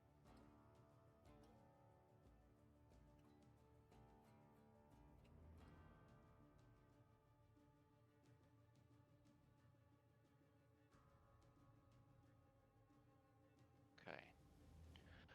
Alright, so Vizier, yeah. Alright, that attack is done. Soot, the one behind you, will now get a surprise round on you.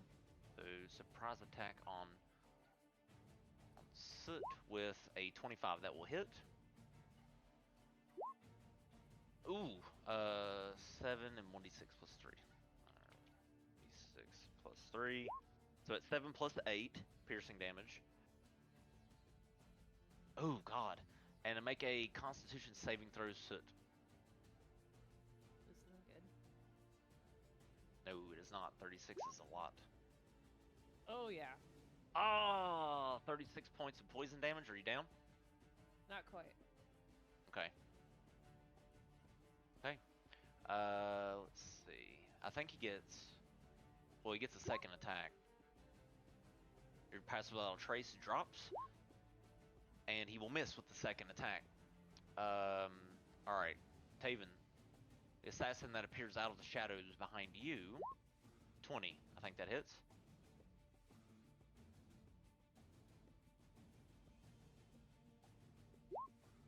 Pretty sure that hit.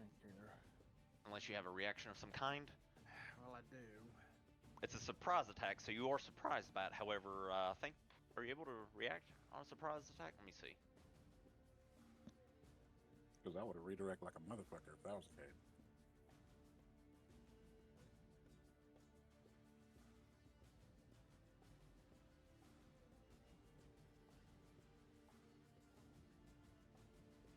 No, your reaction... You cannot take a reaction on your surprise round. Okay. Yeah. Player's Handbook, page 189, baby. Alright. Okay, so 7 piercing, and then 1d6 plus 3, because it's an instant crit due to assassinate. So 14 points of piercing damage, and then make a con save. Okay, you fail. You will take 18 points of poison damage. And that was his first attack, I think. Yep. Second attack on Taven, 22 will hit. So he doesn't get assassinate on this, but it's 5 piercing. And then make another con save. As another lethal injection of poison courses through you, you save. You take half of 27 points of damage. Where's the other assassin? Oh, Sienna. Good thing she's not here. She might die. Right, so Sienna will get hit with a 19. That is a 1d6 plus 3 added on to that. So that's... Oh. Not good. She might be alright. Let's see. I'm down. You're down. Okay. So Taven gets stabbed with a poison blade and goes down. Let's see. So Sienna has to make a save still. Let me roll her saves. She fails. She will take 21 points of poison damage. Alright, the assassin will make another attack on Sienna. And that will miss. Alright, any more assassins? 1, 2, 3, 4. No, I think they've all attacked. Okay. Now for the others. The Mastiffs don't get any special assassination abilities, but the assassin that This shadow mastiff forms in shadow behind you, sort of growling at Lan, and will just try to bite you. 17. That hits. Okay, bites you for an 8. Make a strength saving throw. Don't forget if you're, I think, so you're resistant to piercing. Don't forget from your masterwork armor. Yep. Okay, you stay standing. Now the mastiff can only attack once. So the mastiff that appears on the table, sort of like the shadows of a Dementor, where they take a form of a mastiff right behind Forcuppa, goes to bite her. Natural 20. All right, that's a 19 piercing. Make a strength saving throw for Forcuppa or be knocked prone. Okay, you are prone from the bite, and this other mastiff didn't appear next to anyone. He just kind of appeared in the shadows there. Sucks for him. The only one left would be this thug that appeared next to Ezekiel. Alright, he gets 2 melee attacks with this mace on Ezekiel. 18. Miss. That'll miss. And then that'll miss too. 17 will also miss. So let me... I think that's everyone. You look around... All of you look around. Calder doesn't seem to be anywhere. But it's still Fazir's turn.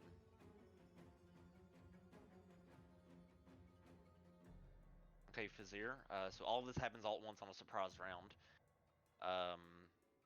Now it's your turn.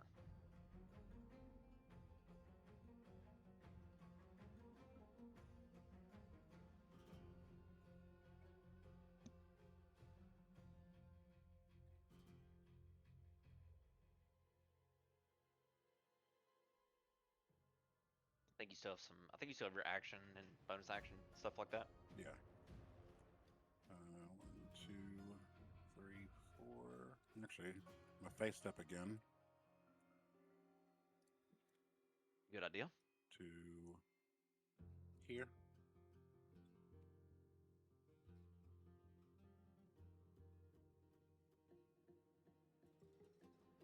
And cast Mage Armor. All right, you cast Mage Armor on yourself. This arcane exoskeleton clings to your skin as you cast it. And that'll be it for me. Okay.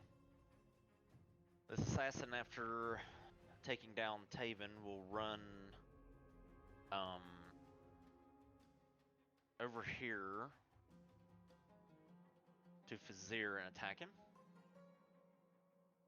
So he gets 2 normal attacks this time. 16 with your Mage Armor. Does that hit?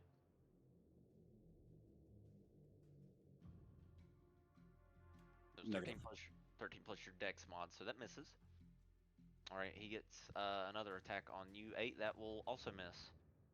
This assassin will try to take out Soot. 14 on Soot. Does that hit? No. Does not. Okay, 1 more attack. And 21, that will hit. Yep. Okay, poor Soot. 6 piercing, I think, takes you down. Sure does. Oh, wait. Misdirect. Fazir's going to try to misdirect, so he's going to use his reaction to try and make the assassin miss you. So he has to roll again and take the lower number. 13, that misses you. So Fazir quickly reacts and causes a misdirection. Slight distraction, Soot, and the assassin's poison blade misses you. Ezekiel, your turn. I'm gonna wink at Fazir and nod. Winks back. I'm going to attack the thug in front of me. And not close out Google. There we go. First attack will be with Divine Smite. Okay. That's a 21 That hits. for 10 radiant and force damage and 9 slashing. Okay. Big and hit. Then the second attack is a 14. That will also hit. Oh. For 12. Okay, 2 big hits. So he looks pretty sturdy, but he takes these 2 hits. First after the Divine Smite, reels a little bit, but he catches himself. And Anything else? then he's going to kind of start inching his way towards Taven, but not out of his melee range. And that's gonna be it. All right, Taven, death saving throw, please.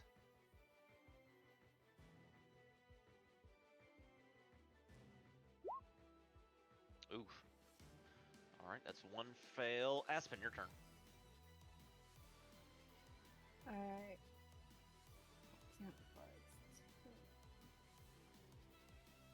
Alright. Aspen is going to move up here and rage. Okay. And during that rage, I am going to do this. And so each creature of my choice within 30 feet of me, and I think that's just everyone within this room is what I'm going to do. Could be. Well, yeah. So yeah, just all the hostiles. Yeah, in this room. Gonna have that for one round, or at least until my next turn. Okay. We'll All right, so they disadvantage have if they to. don't attack me. So if they don't attack you, they have disadvantage. Gotcha. Right. So your roar of defiance echoes throughout this chamber. Well, it doesn't echo because the walls blown out, but yeah, you get that deal. So it's loud. All right, cool. And then I am going to swing once at this one, and then second one is going to be at the left one. Okay. So first one is the one attacking for Kappa. I'm going to use my greatsword. What the heck? Recklessly.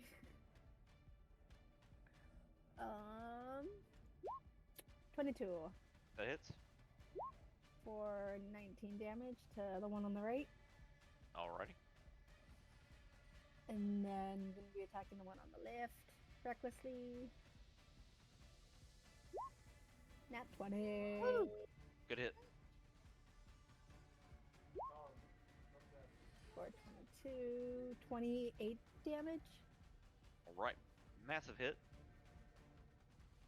So the massive shadowy form ripples and he sort of yelps in pain. And that'll be the end of my turn. All right, for Kappa. I'm gonna stand up from being prone while yelling at the Gaunt Calder. You motherfucking coward! I told you we're a shithead! And shoot a scorching ray, all three beams at this guy. I'll post the spell as well. Then I'll roll. As you cast the spell, you hear sort of a sinister laughter. It was far too easy to snare you in, you fools. Let me roll my scorching ray. 19 on the assassin next to Sienna. Okay, that will hit. Yeah, making sure I have all my things. Arcane fire, period, smoke. Okay. Make sure each time you blast a ray, it doesn't subtract your spell slots. Oh yeah, I'll make sure because Okay. I have 2 right now. It's Yep. roll. Roll 20 used to do that every time I'd do an attack roll. The scorching ray would subtract it. 14. Okay. That's 2d6. I'm gonna just roll 2d6 twice so that it doesn't subtract it. Okay. I'll go into the same guy. That one. Okay. And that. So another 12 on top of the 14. Okay. 26 to that assassin. All right. These scorching rays fly over Cena's head and impact the assassin, sort of singeing parts of his armor. And I will use my... Where'd it go? Bonus action to disengage from this guy and move half my movement. How much is that? 1, 2, 3.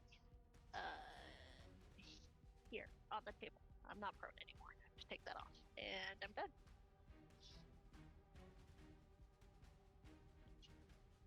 Okay, you're moving to there. I don't think this mastiff has used his reaction yet. Well, I use my bonus action.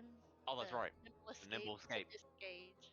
Yeah, I was not paying attention. I'm sorry. All right, yeah. So you You're nimbly good. escape, and well, now it's this mastiff's turn. It looks like. So he's going to try and chase you. I mean, But I figured it was just to not get the opportunity attack.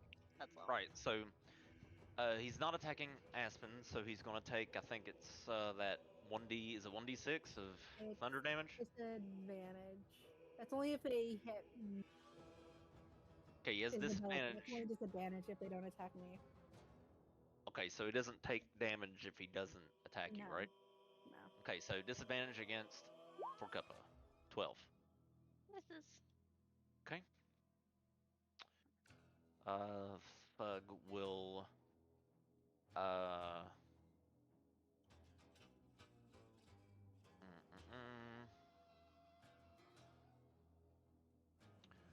mm, mm. He's going to attack Ezekiel twice, I think. 20 will miss. Yep. 12 will miss. Okay. Yep. Sienna's turn. Oh, she's in trouble. But let me take a look at her spells. Give me a second. Whoa, this is a cool looking spell. What is this?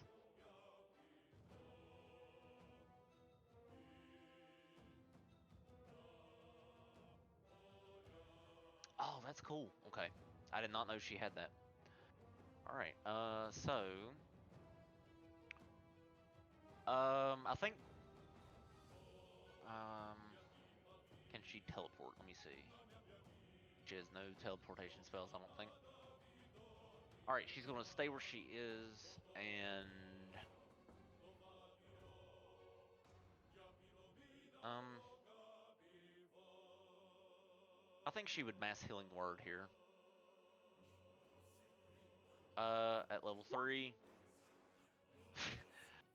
5 healing. All right. So 5 healing to 6 creatures she can see. Okay, so that's gonna be Taven, obviously.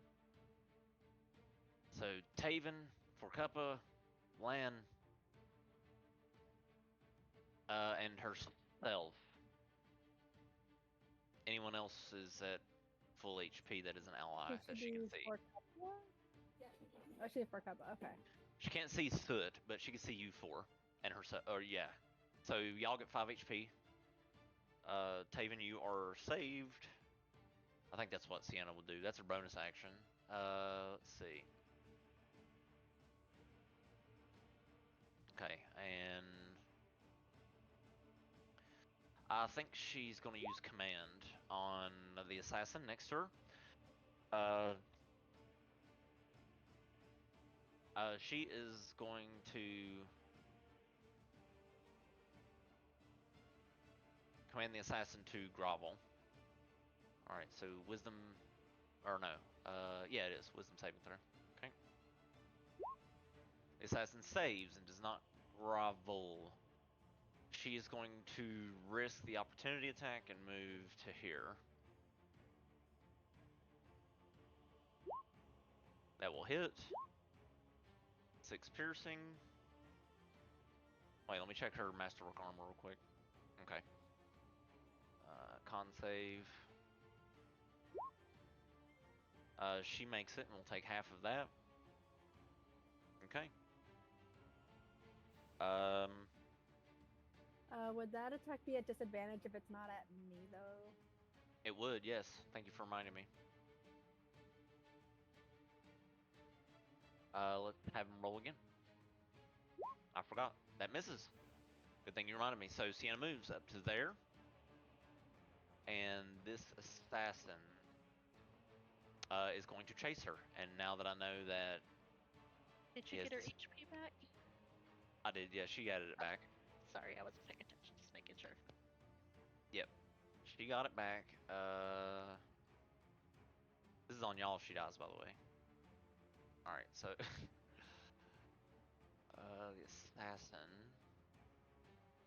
We has have to blame the Blackberry for that one. Blackberry. 12, that misses. 16. Just hits her. Okay, so that's 6. And then she makes to make a con save. So let's roll for her again. She fails. Sienna goes down. Alright, Sienna is down. Alright, this assassin will make his way to Fazir. And he was not in the range of the shout, so these are normal attacks on Fazir. 18. That just hits. Okay. 8 piercing. And make a con save for the poison. Which you will take half anyway, but you might take double half if you save. Double half, that makes no sense. You do, so it halves through your item resistance, and then another half due to your save. So half 5. the yeah, it'd be. I think it would. Yeah, you're right. Okay, so he gets to make another attack on you. 20, and I believe that hits unless you have some sort of reaction. That will be 4 piercing. Make another con save. No need. Are you down? Yeah. Well, unless that damage takes you how much? Yeah, that I had 4. Okay, so you go down at 4, right? Yeah. Okay, so the poison, so you automatically fail the con save then. Take 28 damage, 28 points of poison damage, and you fail one death save. All right, so you're up. Oh boy. Okay. All right, I'm gonna back up and move next to Blackberry here, and then Okay. That assassin is going to take an opportunity attack on you and miss. All right, go ahead. thank God.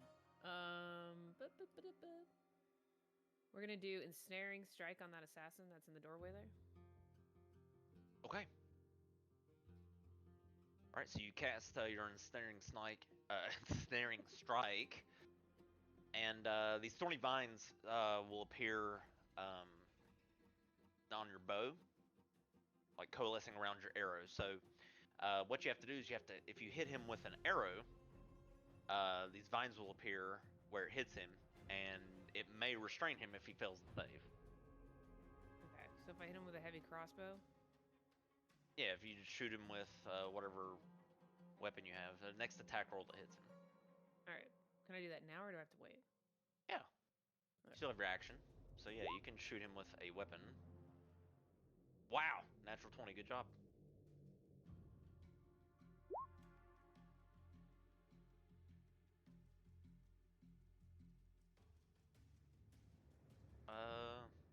Why did it not roll the crit? Roll 1d10 plus 3 to add on to that. 1d10 plus 3. Yeah, he has to make a strength save, and he fails. So he is restrained by your arrow. Oh wait, I messed that up, didn't I? Oh, 1d10 plus 3. Where is that? I don't know. Almost it. Just /R space 1d10, and then just hit plus 3. Just type it in the chat down there. It should do something like that.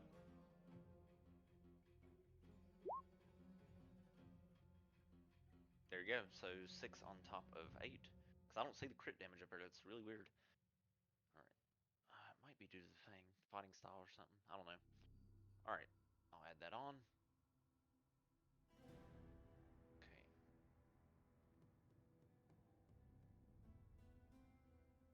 Alright. So you hit him with the crossbow. And these vines writhe around him and restrain him in place. So he can't move. Cool. I'm gonna end my turn there. You sure? Because you have extra attack. Oh, I do? Yeah, you get 2 attacks after level 5. Oh, gotcha. Unless you command. Well, you've already used your bonus. Never mind. So Blackberry can't attack. He can move, but he can't attack. All right. Well, You then have another attack. I was say I'll hit him with the heavy crossbow again. Okay, I think since he's restrained, you have advantage. So I should be. Let me double check. I think that's true. Double check. Yes, it should be. Let me try that again then. Yeah, you have advantage. What did I do there? All right, 24. You did it right that time. Okay. So 24. That hits for roll damage for the crossbow.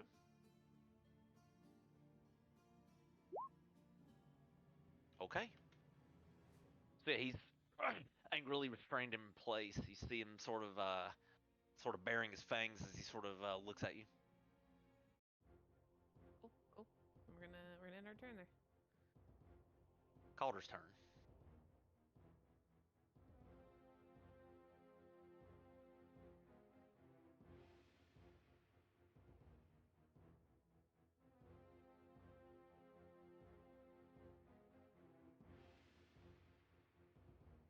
Calder appears next to Aspen. You're quite the problem. We won't be needing to take your body back to Greywater. He gets multi-attack on you. That would be a problem. I love that. All right.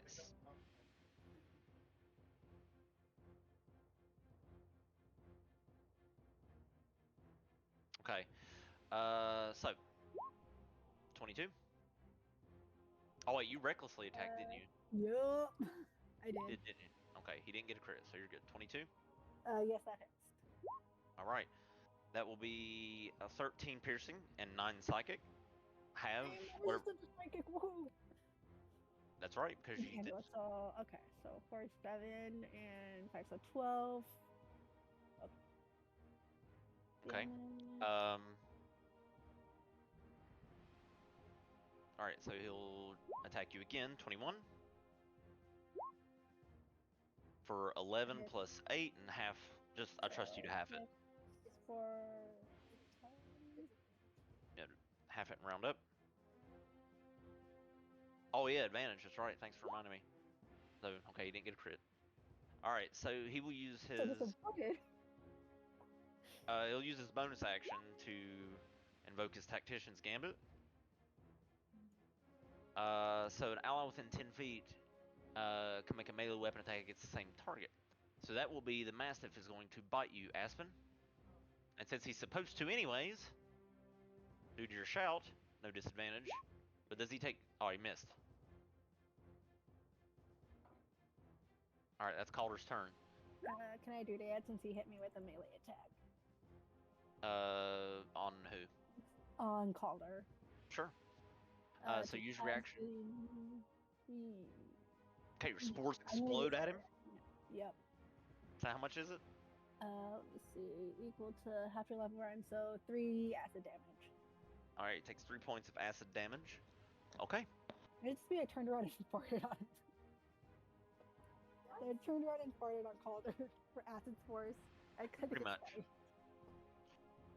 This Mastiff is going to jump up on the table and attack for Cuppa with disadvantage because of the shout.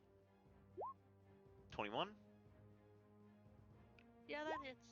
Alright, 6 piercing. Take it. Wait, are you prone? No, you're not prone because you stood up. Make a strength saving throw.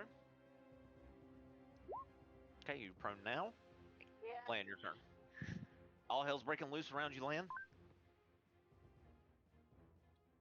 As it seems the shadows are not exactly your ally in this situation. What do you want to do?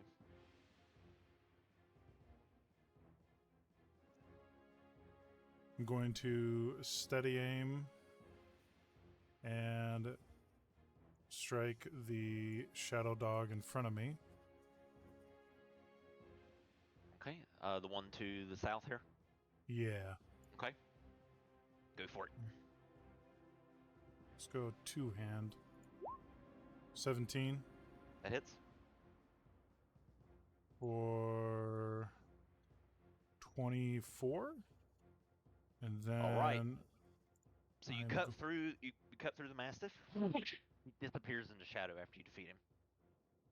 And then I'm going to point at Calder, and there's going to be this just terrible, horrific wail as I cast Wails from the Grave.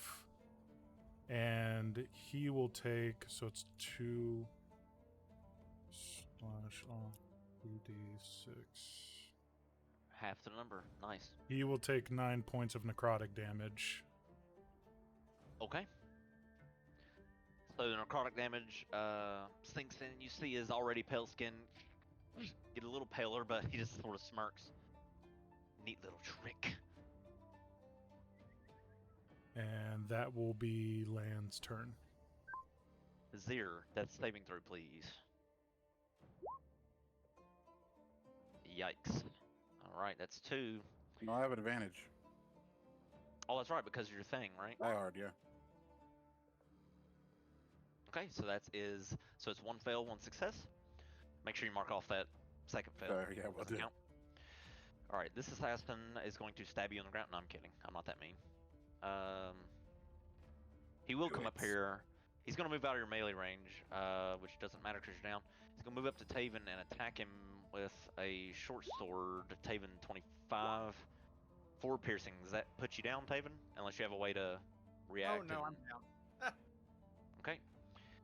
So you can't save against the poison. You fail 1 death saving throw from the poison that seeps into your veins. The assassin then jumps over, does a front flip over your body, lands behind Ezekiel, and will attack him now. 25. That hits. All right, 9 piercing. Make a con save. Or suffer. Con save. You just make it.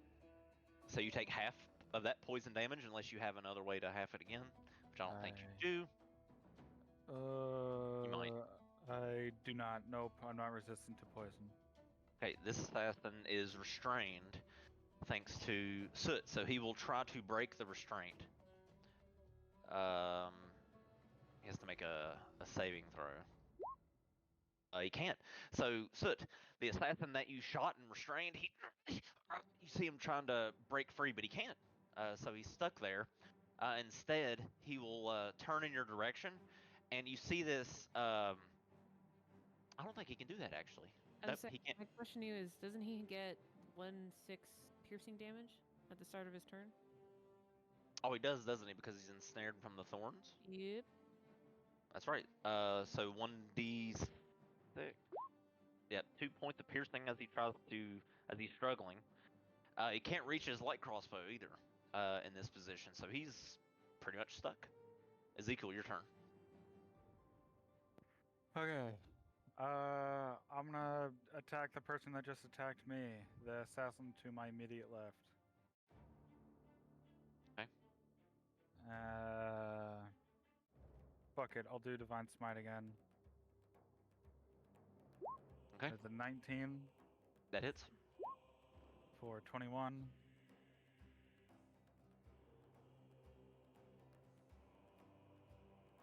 And then the second swing is a 10. Miss.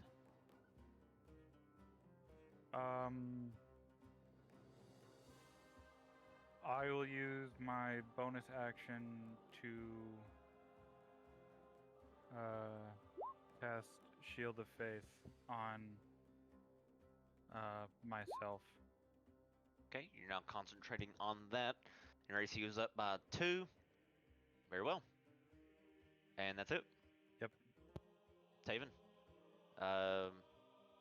Death saving throw, please, sir. Oh, wait. You know what? Wait a second, Taven. I'm gonna do something. You didn't go down because I just remembered seeing I had this cool spell. I think it allows you to stay up. So she'll use her reaction when you go down to play this tune that allows you to not fall unconscious. I thought she was still down already, though. Oh yeah, she is down. She can't use this, can she? Thank you for reminding me. Damn, I kind of ruined that. All right, well, I tried. Never mind. You succeed though. So, okay, Aspen. Sorry, I'm all jacked up on caffeine. You're also doing like 30 things, so. True. Ezekiel, or no, Aspen. Sorry, Aspen, your turn. I am going to. Let me see exactly what this says so I can see what it.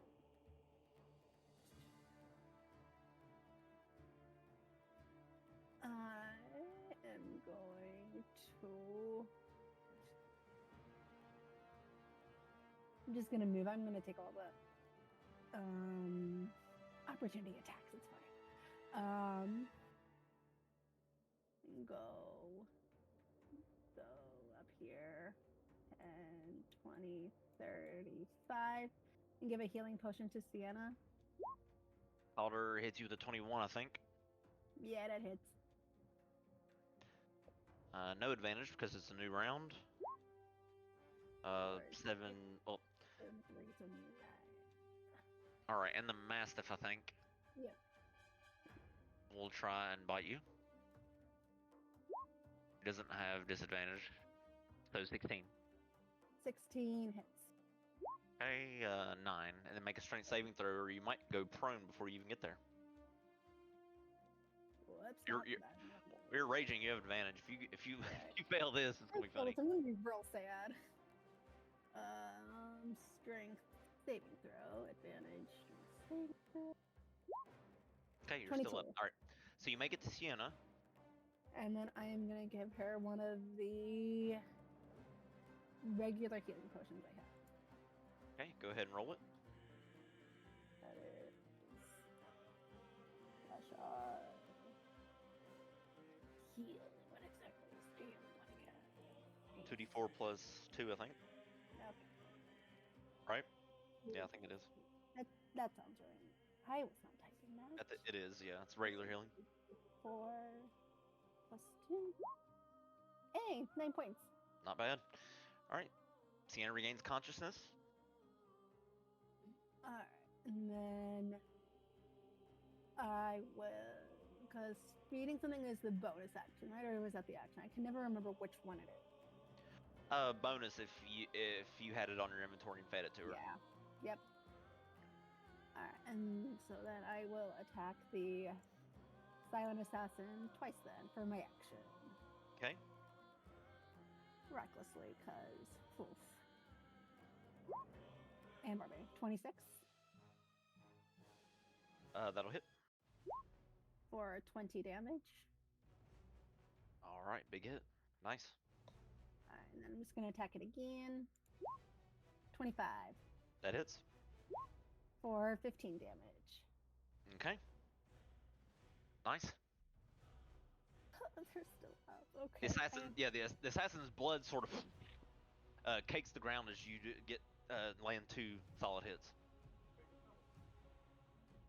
Alright. And that is the end of my turn. All right, for Cuppa. I'm gonna stand up again because can't stay on my feet apparently, and do another scorching ray. This time, let's see. Both assassins that I can see, the one next to Sienna, Taven, and Calder, because why the fuck not? Those 3. Okay.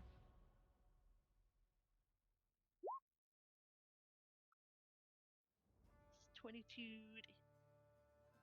Who's your first target? The Who's that one? assassin by Sienna, this assassin here between Haven and Ezekiel, and Calder. So the 22 on the Sienna assassin. Yeah. Okay. Sienna Right. first, That hits. then Haven, then Calder.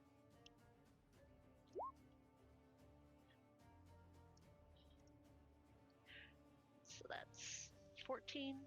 Would the Arcane Firearm and Fury of the Small count for all of them? What does Fury the Small enable? Does it work on ranged attacks as well as damage a creature with an attack or spell? Or a spell. Creature size is larger than yours. I mean, I'm small, so size small. That's true. That's true. You are the creature is a category size larger than you, so that's true. So yeah, Fury the Small would count. Okay, just checking because I don't think I did it right last time. That's fine. So you can make sure you keep track. I mean, your proficiency is yeah. what, 2 or 3? I think 3, maybe. Yeah. 2, 3. 3. Use it. No. All right, use it 2 more times. Okay. 23 on the next one. Okay. Even though it still says 0, I'm at Your 0. Fury of the Small. Your Fury of the Small actually would kill that assassin. Oh, Okay. And the next one's the one next to Taven is this one. That hits. Yay. 17. Okay. And then halter. Don't forget to add your slots back. Oh yeah, well it got me to 0. Yep. Because I used my 2, so it's Oh just yeah. saying 0, so we're good. Right. Okay.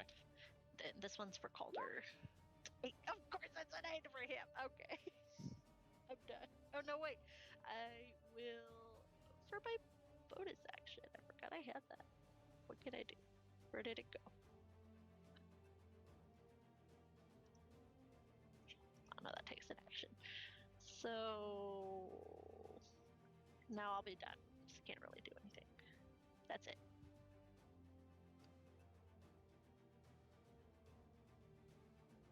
Okay. All right. This massive will attack for Kappa. 8. That'll miss. Yep. Okay. This thug will attack Aspen. I think it would be better if he did, because I think he was in that shout, in distance of that shout anyways, but you reckless attacked, so he's going to take 2 attacks on you. 21? Aspen? Yes, that is. That is right. Yep. You're fine. 7, or half, rather. And then natural 20. Again. So half of 10, so 5. 10, 5. Okay, Stian.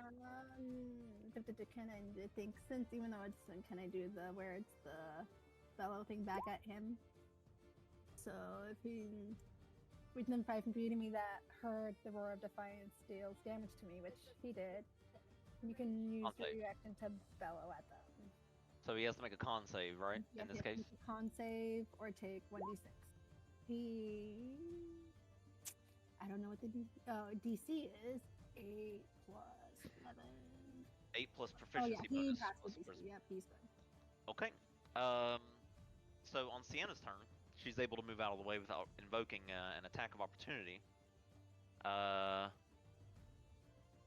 She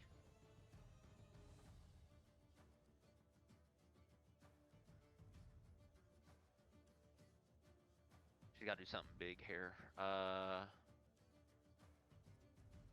think she'll cast Suggestion on Calder.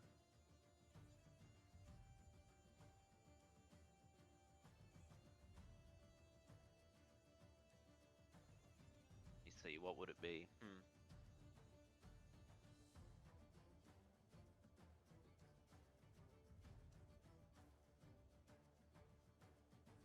I don't think Sienna would make him run away.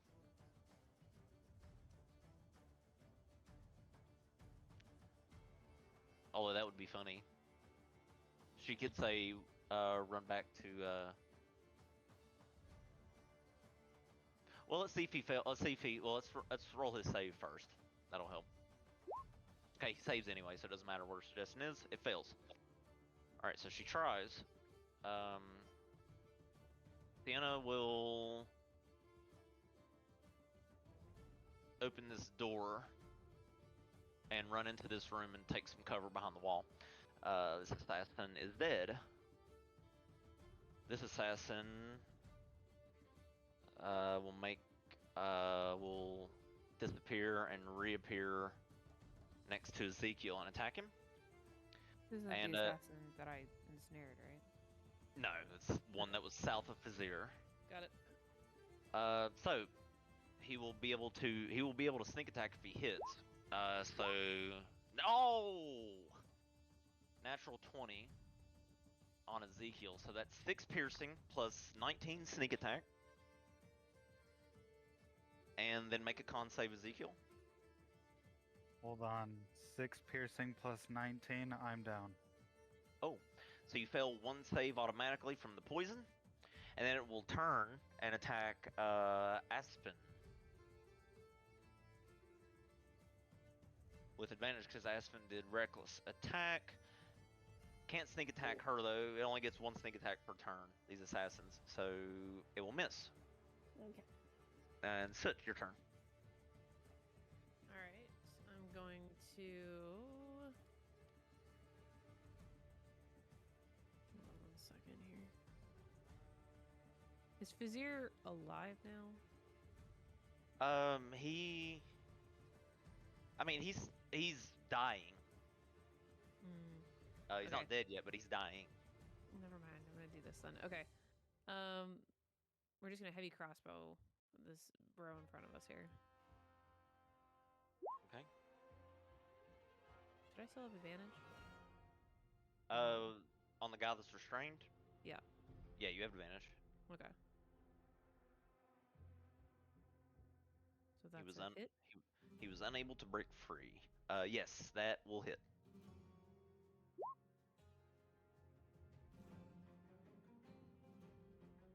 All right, you sink an arrow into him, and he sort of coughs out a little bit of blood as he grimaces at you, trying to break free. All right, we're gonna hit him again. Okay.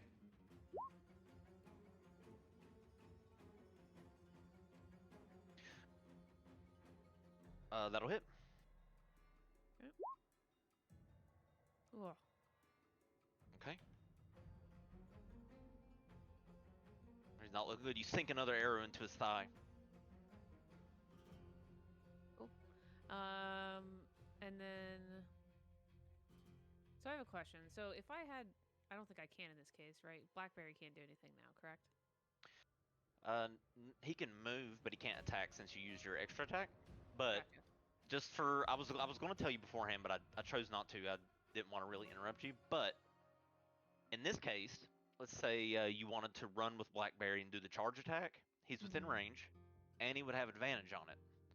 Yeah, that was my first thought, and I was like, I don't know if he could have hit me back.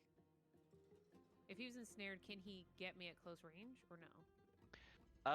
If he had a ranged option, he could try to shoot you with disadvantage, or he could melee attack you at disadvantage. But you'd have to get you have to get within range of the assassin, of course. Gotcha. So if I had done that with Blackberry, though, he could have had a chance to hit me, correct? I don't think so. No. Oh, dang it. I mean, no. If you would have ran up with Blackberry and attacked him, the assassin can't do anything until it's his turn. Gotcha. In this case, he would probably attack the bear, since it's right up against him, or try to break free. His priority, it seems, is to try to break free of the restrainer. He can't do shit. Got it. Okay, I'm gonna end my turn there. Now The only time another creature can react on your turn is if you move out of their melee range and don't disengage beforehand. Calder.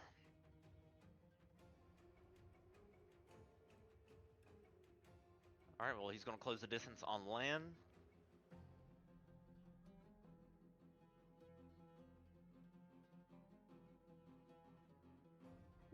And use his Shadow Blade dagger on land for an 18. That hits. All right, 14. Well, 7 piercing and 7 psychic. Half of whatever from your masterwork shit, because I don't remember what you guys got. I took bludgeoning for some stupid ass reason. So it's stupid now until you get hit with bludgeoning.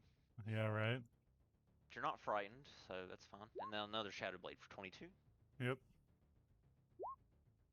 Okay, there we go.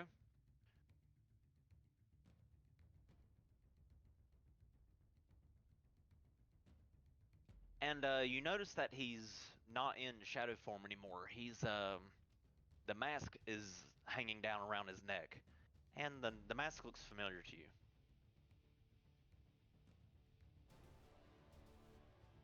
All right, this mastiff will attack Forkuppa and does so with disadvantage because of the shout.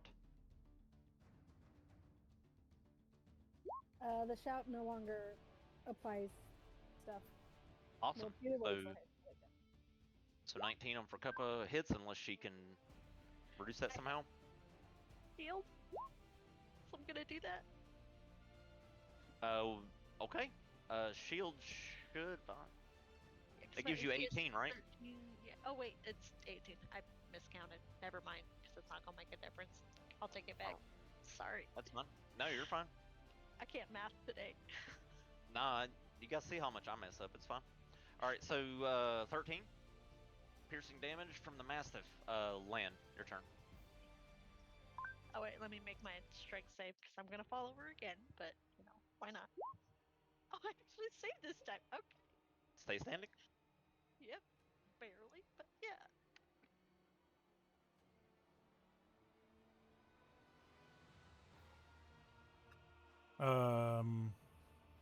Do I recognize the mask he has?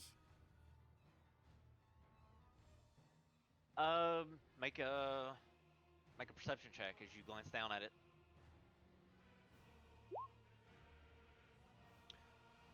It looks like Kieran's mask.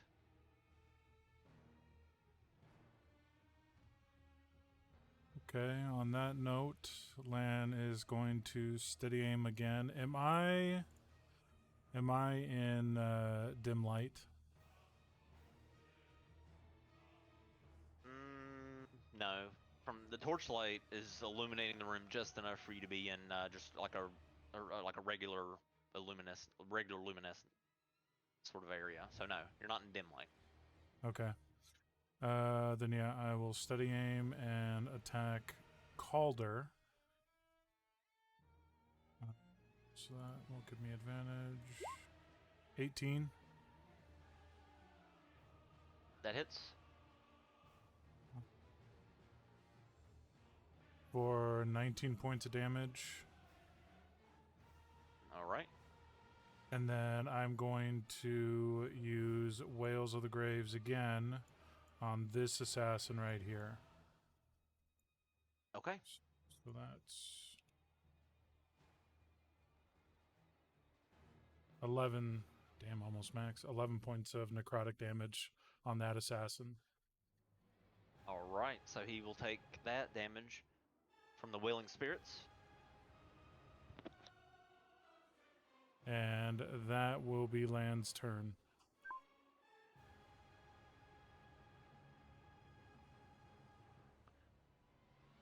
Okay, at the end of your turn,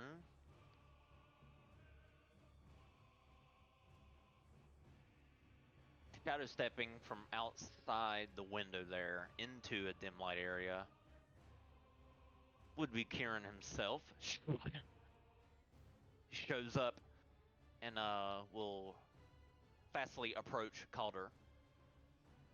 However, that's all he can do, except for roll initiative.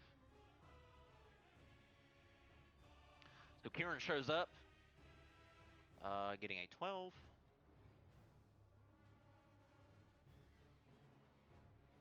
Shit. Whose turn was it, Lan? Okay, Vizier, your turn.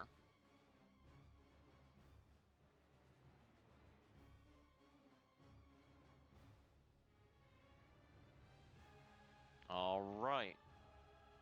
That's a success because you have advantage, I think, right? Yeah. Yes, sir. So it's two successes.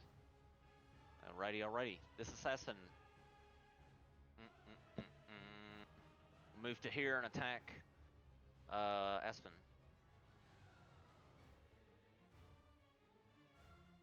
Natural 20. Oy. Oh. Okay, so. And now con save. Wait, -7. Con save.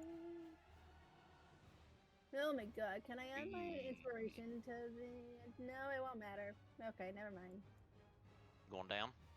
No, I just was gonna try to. No, I'm still. Well, maybe we'll see. Wait, how much? 25? 25 on the second attack. Wait, so do I take the way? Let's make a 20. So I failed the con save, so I take the 21 damage. Yes, I am down. Oh, you're down. Okay, so he will save that second attack for Sienna, who's trying to run away. He can just barely get to here, and we'll attack her with that attack instead. And she can, even if she, well, let's see what she gets. Even if she saves, she's going down. But let me see how much damage she takes. Ooh, she did save. God. Okay, Sienna's down. And I only have 5 HP. I'm about to be up in a non-sexual way. Okay. Sienna fails one death save. Ezekiel, death save, please.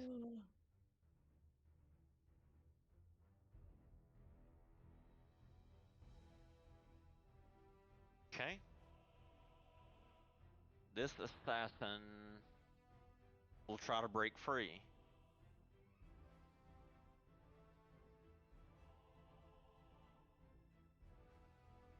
$15. I think that does it. Oh no, he doesn't have advantage. So no. He is still Then still doesn't he restrained and get takes hit? damage. He's that 1-6. Yep, takes 5 points of damage trying to break out. Alright. Taven. Death saving throw, please.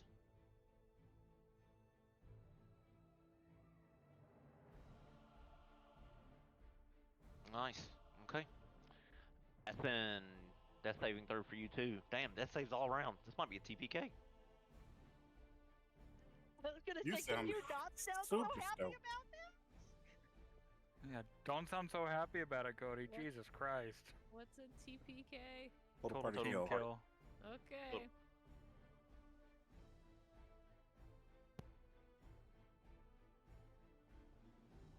Okay, Aspen. For Cuppa.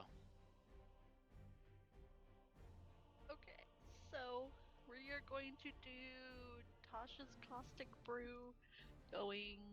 Let me get the arrow. Where's the arrow? Losing my mind. Going this way for these three. You roll it. Still adding Fury of the Small because I have one left.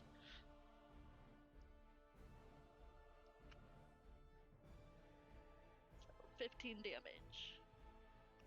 On On a dex save. on who? So all the enemies up to 30. These Oh, three. right, because it's a line. So this Yeah. this caustic 5d5. brew. Okay, the brew shoots out. And each of those must make a save. Okay, so the mastiff fails. The thug will succeed, I think, barely. The assassin. The assassin failed with a 7. All right. Okay, so all right. And then I can't find the concentrating thing. But then where to go? And then I'm gonna take a potion from the bag of healing and drink it for my bonus action. Where'd it go? Which one? Greater healing potion, so 44 plus 4.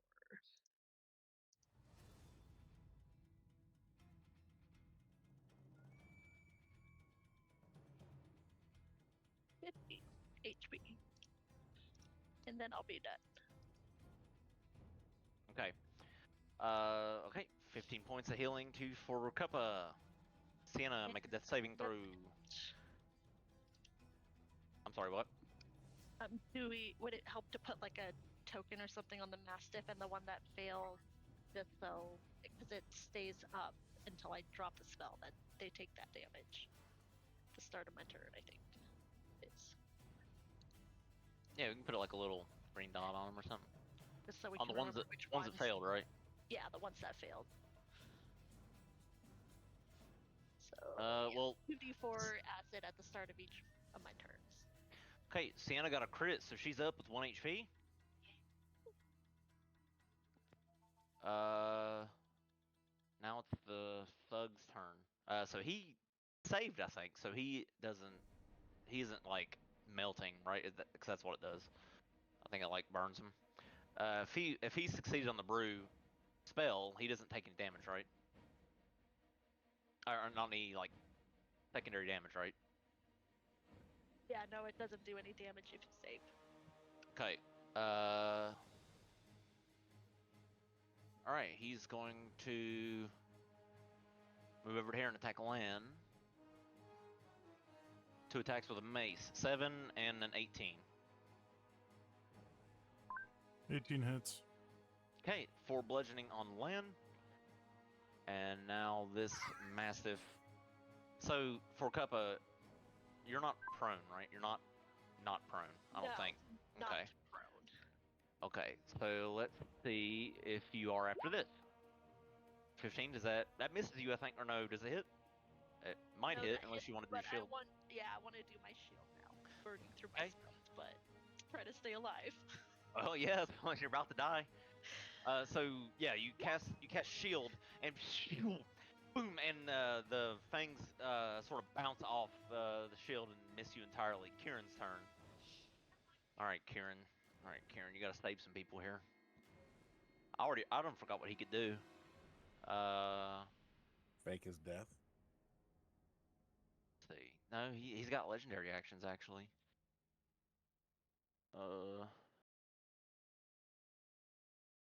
Okay. He will make 2 attacks with the Shadow Dagger. On Calder. That misses. And that will hit.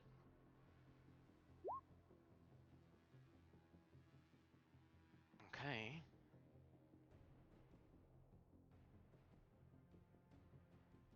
Oh, Calder's resistant to psychic, so that's +3. Okay. All right. So Kieran comes in, and Lane, you see Kieran attacking and sort of swiping at the mask, trying to rip it off Calder's off from around his neck. Soot, your turn. Unless you have to go. Yeah, this will probably be my last turn here, and then I'll have to leave. All right, so we're gonna do the thing that you said we can do. We're gonna try it. Maybe not. I'm scared. I'm nervous. What do I want to do? You So know, if let's you go want, for it. When in doubt, fuck it, do it. Right. Look, Bring up Lynn, the- yeah. I Do say, part of my lifestyle is go fast and commit, so that's what we're gonna do. That's a All right, baby here we man. go. Boop. All right, so we're gonna charge him, and then I need to do that, right? Ooh, not that. so you both have advantage on him where he's still restrained. Mm-hmm. So what do I need to do now? Roll I think it's the maul attack Oh, the with Maul. with the bear. Yep.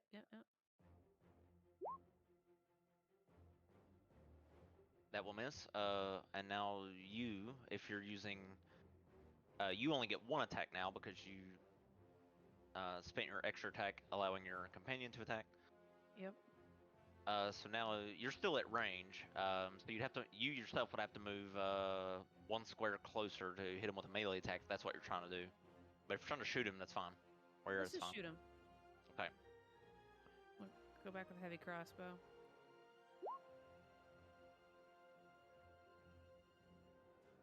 That hits. Ugh. Okay. All right, guys. I think that's the end of my turn, and I'm out of here. So I gotta go work some basketball. So See you next Have week. fun. good See you, luck, Sid. guys. I hope you survive. Keep me updated. We'll try to keep you alive. We'll Yeah, do our Thanks for the don't die. gifts. I'll do our best. Bye, guys. All right. So this assassin is under the effects of the caustic brew. Is at the start of his turn, or Yeah, at the start of his turn, 2d4 until he gets rid of it, either from somebody else or him using their action. okay? He takes 5 points of damage, and he'll do that. He'll use his action to wipe off the wipe it all off of him, and then he will move in over here on this side of land. Calder's turn. Calder will attack Lan.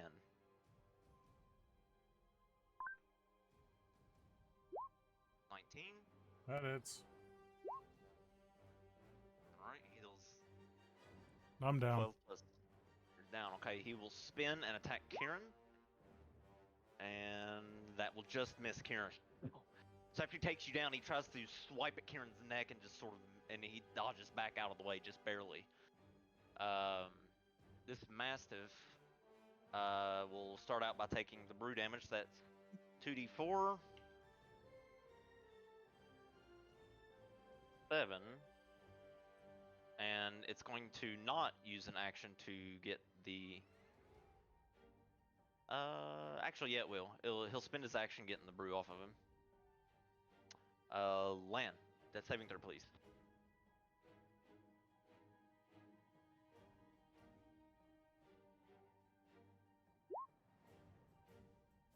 Okay, Vizier, that's saving throw, please, with advantage.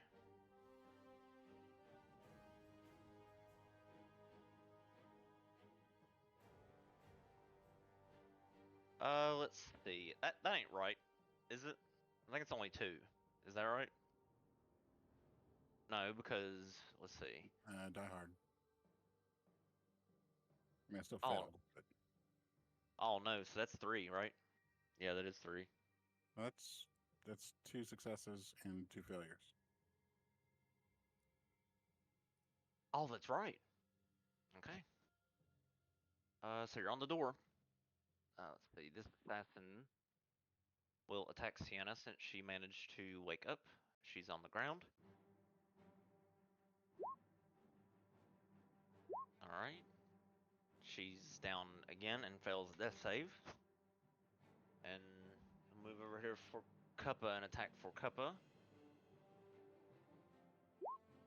20. That hurts. All right, 7 piercing. Make a con save. Oh, that was the wrong number. I don't have 2 HP yet. Gee. 14. Well, you take Can 22. I use my inspiration to give her the recap inspiration? I'll allow it. How much What do is you that? A think? D6? As long A as it's D6. a 1, I'd say. Okay, so you take half of the poison. I'm at 2 HP, guys. All right. Ezekiel, death saving throw, please.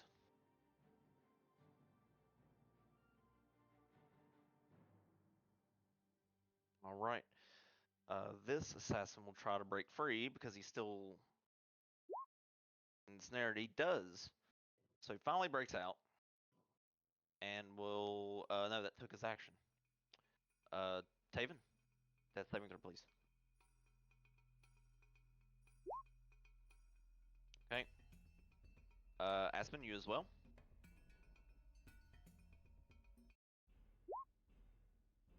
Okay. For Cuppa.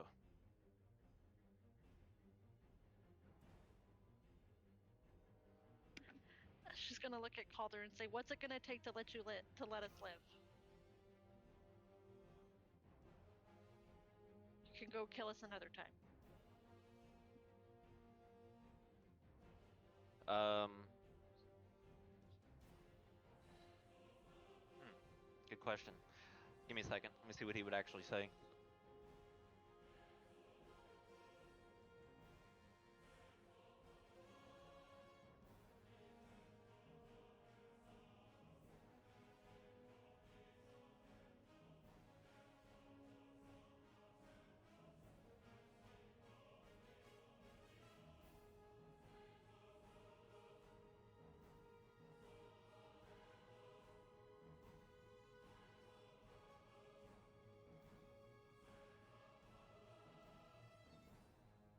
What would he say?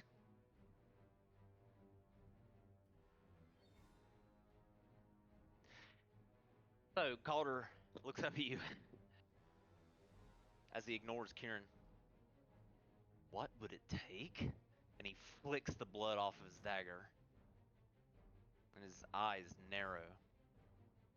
That's the wrong question. The question you should be asking me is, what are you willing to give? You've meddled in things you don't understand. You stole something that doesn't belong to you. But maybe, just maybe you can be useful. Give me what I want, and I'll leave. What do you want? And Lord Greywater will have no further reason to hunt you down. What do you want? He looks over at Kieran. And then back for Cuppa. The blueprint. Hand over the blueprint you took from the forge. That's why we're here in the first place.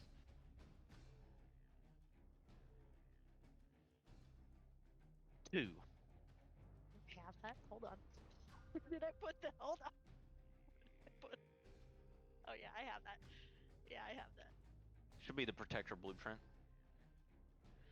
Or did we give that to? I think Land still has that actually. I thought we gave it to the Forge Master. No, that the blueprint for the protector. I don't think you gave it to him, or did you? Did you give it to him? I thought we did. Okay. Like I have my notes on the forge, but that's not the blueprint. No, it's you remember that storybook that Land found? It was hollowed out. Okay. The blueprint there what was in there was a unique blueprint. Which I don't think anybody's bothered to read yet, but that's what he's looking for.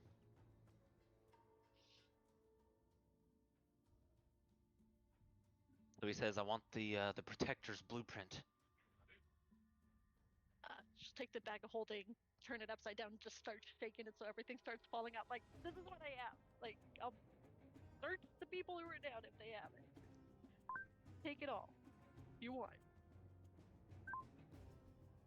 Just let us live. You're obviously more powerful than us, so. Victory, moral victory over us as well. That does see. it for you.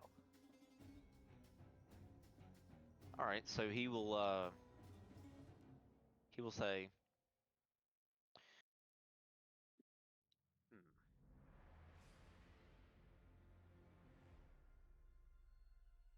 Okay. He looks through there. He finds it. Ah, smart choice. Maybe you're not as hopeless as you look. I don't think you gave it to Hagnar. It's like I thought we did, but if you say we didn't, then I trust you. I don't So think just you go did. find it right now. Yeah, I don't remember y'all giving it to him. I don't think. Gonna ask, can I at least just keep the potions to revive them? Can I keep those, please? Takes the blueprint, tucks it into his cloak as Kieran seems to be puzzled. Calder removes the shadow form mask and tosses it to the side. Pitiful, pitiful spirit you've got trapped away. Consider yourselves temporarily spared, but make no mistake, your lives now belong to Lord Greywater. How so?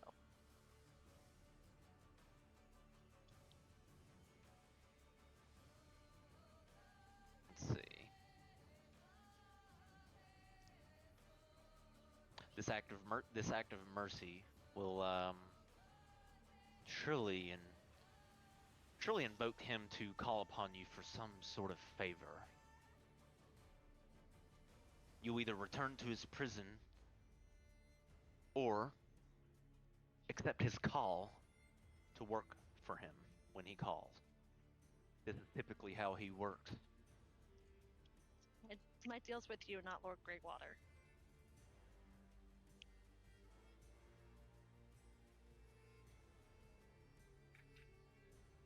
Well, he takes out his dagger. A blood oath, then, to me.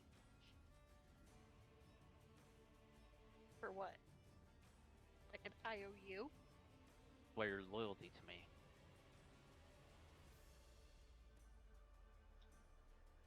Just me, nobody else. No. Your entire party's life hangs by a thread.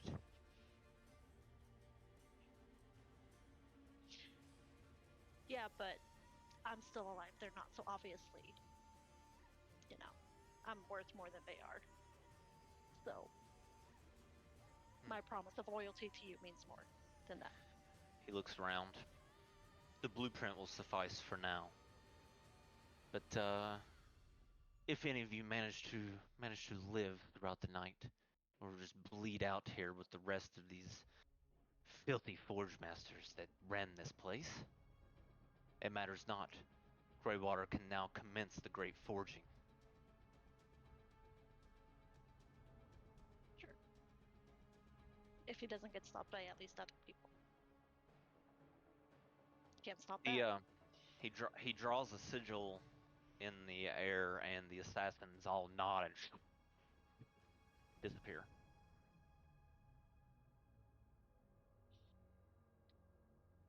He's The gonna master shove a as handful well. of potions to Kieran, like, go heal people, and go to Ezekiel first, heal him. And then just once he's up, same thing to Ezekiel. Go heal people and just start running to try to All right. revive people. What potions we got here? Hold on. I know we had a shit ton in the bag of holding. I mean, I need a number here. A shit ton's not exactly. I know. Hold on. I'm 9. pulling it up. Give me a second.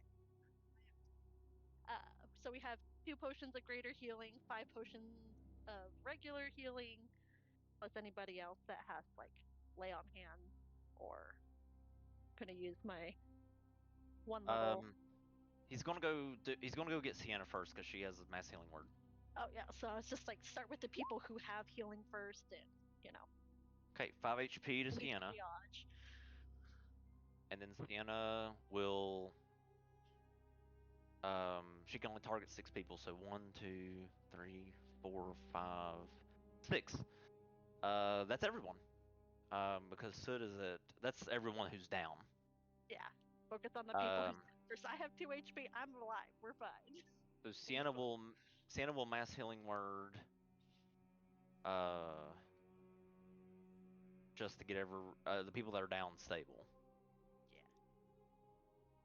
And then once everybody's revived, Why is it Porcup not is gonna casting? start crying and just like, I fucked up, guys. I really fucked up. Greywater's gonna kill us.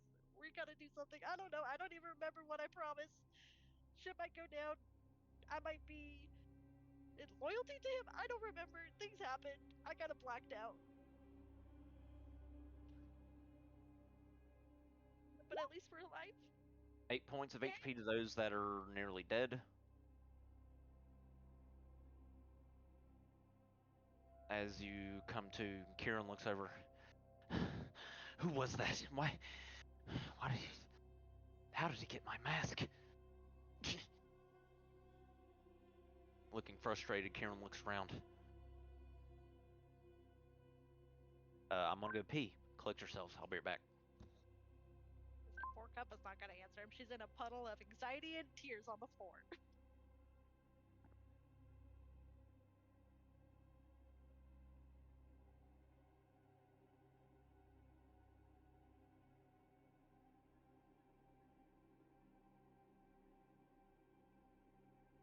What happened again? We're alive. World might end.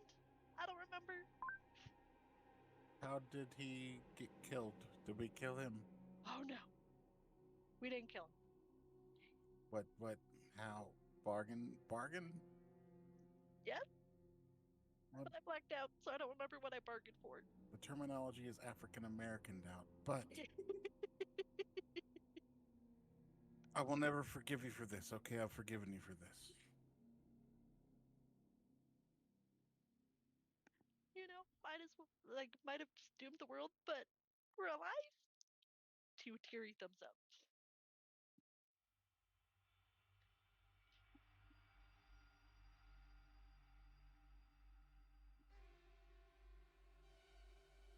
I'm going to hold my wand out, and it's gonna start like crackling as I point it as Kieran, because I don't know who this motherfucker is.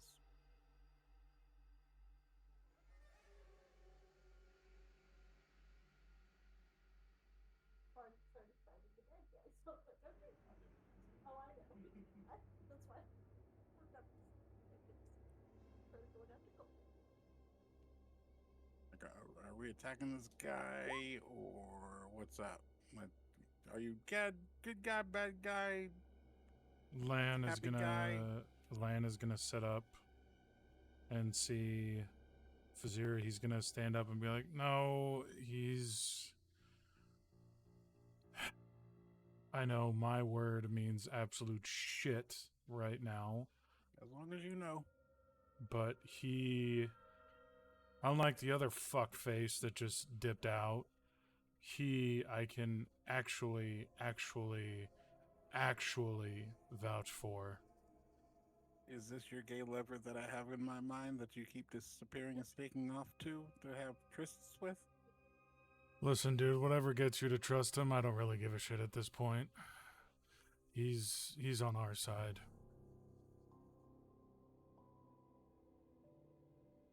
Why have we not met him before?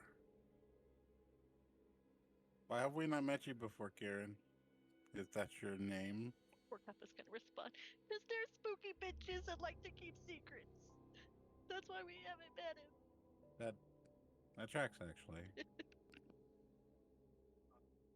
Ezekiel Karen. will say, can we perhaps have this conversation not where we just got almost killed, please? You're unconscious and prone. I don't want to hear shit from you. I am up, thank you.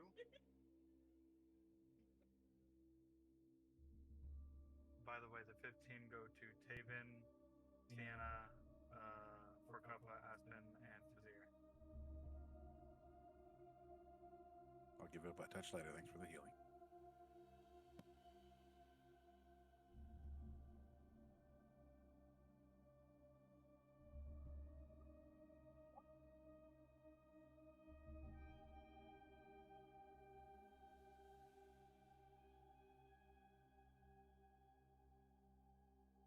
Hey, hang on.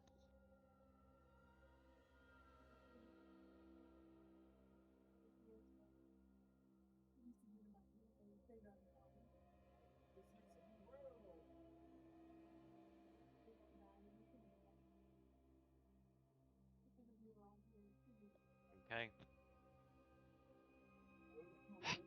Karen looks over. Damn it.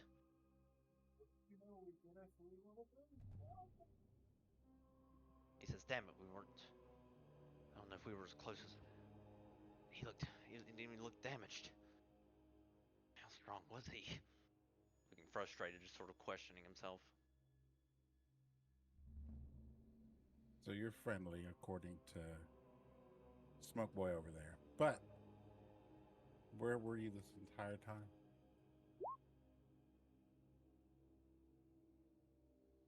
You could have rolled in with us, or crept along quietly behind us.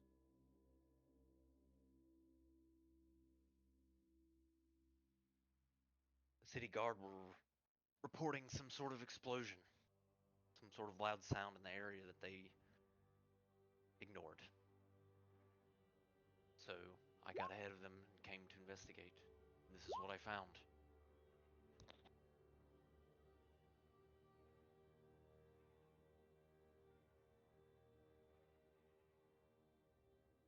I'm gonna sit on this stool because I'm fucking exhausted. Karen Can I get about says, 4 hours of sleep yet? Karen says, I didn't expect Greywater to move this quickly. Calder's no fool. He knew exactly what he was after. And that blueprint wasn't just some ancient relic that you gave him. The key to something far more dangerous than that. Well, like I said, you spooky bitches can go solve it. We're just how many people? 8 people. So you guys figure it out.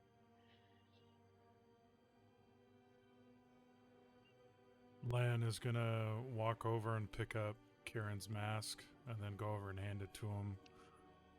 And he'll say, I didn't even know one of these could be removed by force.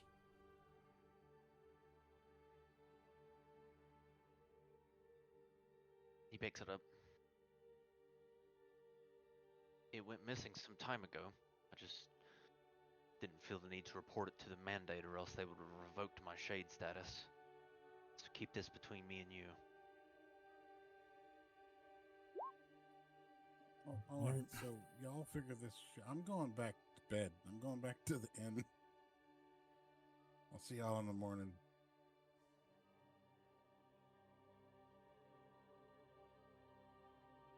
I mean, if you know, risking people's lives just because, you know, you don't want to lose your status. Boo fucking who. Now Greywater has all these clans and is gonna kill everybody because, you know, you're too proud to report something missing and that you fucked up. That's Your fault. not. For Kappa, calm down. That's not why.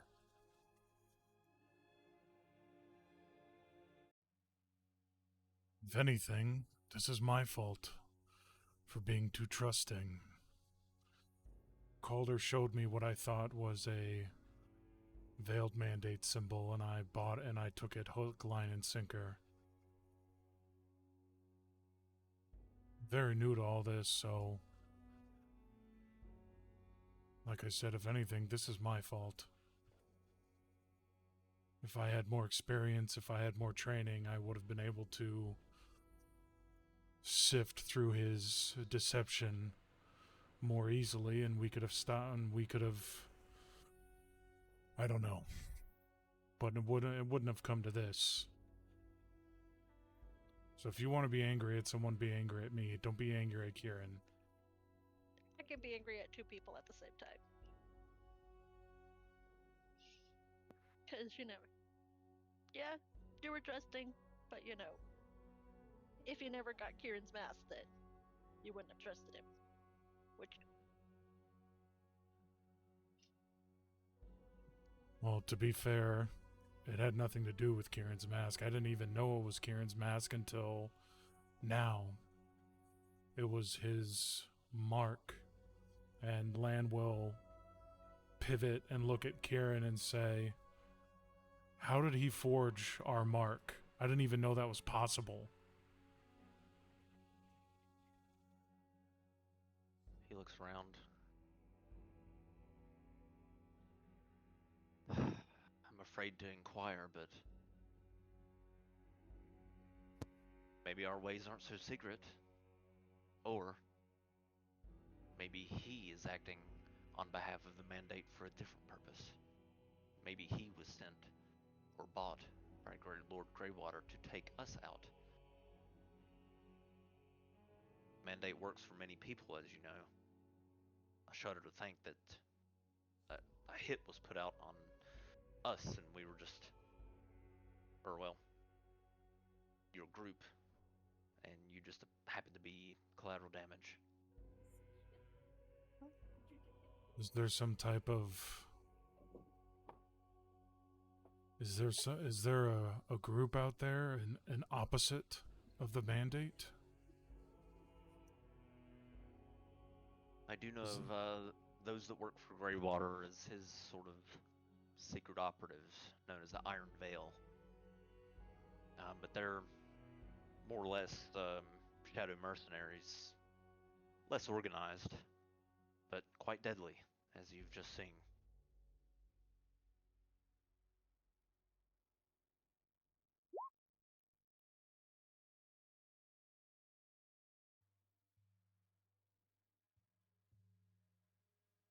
You don't need me to tell you that if Greywater completes the Great Forging, then he'll have his own royal armaments. And we both know he won't use them to protect the people. We should probably regroup. Discuss this elsewhere. I mean, that's what we were coming here to do, and then look what happened. Lan is going to... Is this assassin's body still here? Yeah. He's gonna rifle through and see if he can find anything on the assassin.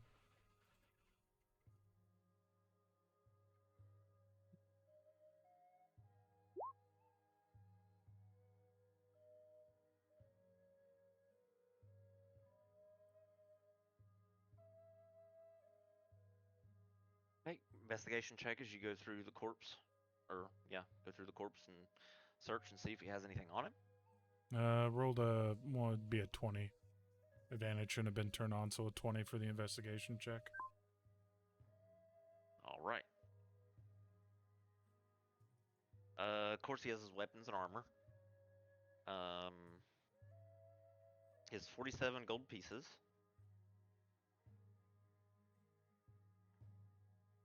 There's this obsidian signet ring.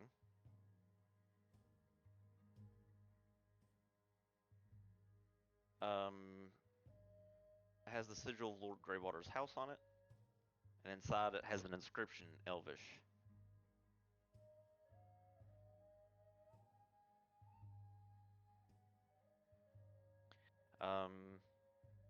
There's 1 potion of healing, 2 smoke bombs, a bloodstained note. What does the signet ring say? Through shadow, power.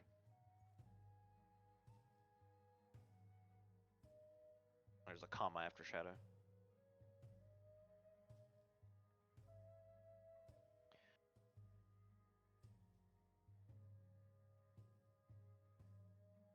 And then you said 47 gold pieces? Yes. 1 potion of healing, 2 smoke bombs. And then what does the bloodstained note say? It says retrieve the blueprint at any cost. The great forging must begin without delay. No loose ends. And then it's signed by Greywater himself.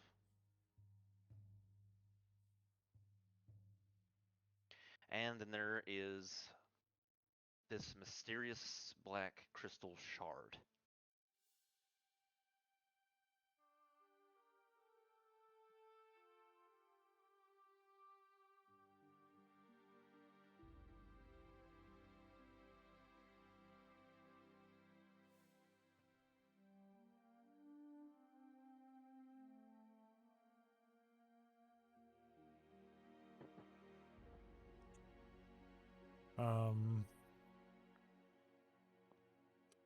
Lan will give the 47 gold and the potion of healing to Forkuppa, and we'll say, add these to the bag of holding. It's the start of what I'm going to... It's going to be a long road of repentance on my part. And then he'll keep the smoke bombs, the ring, and the crystal.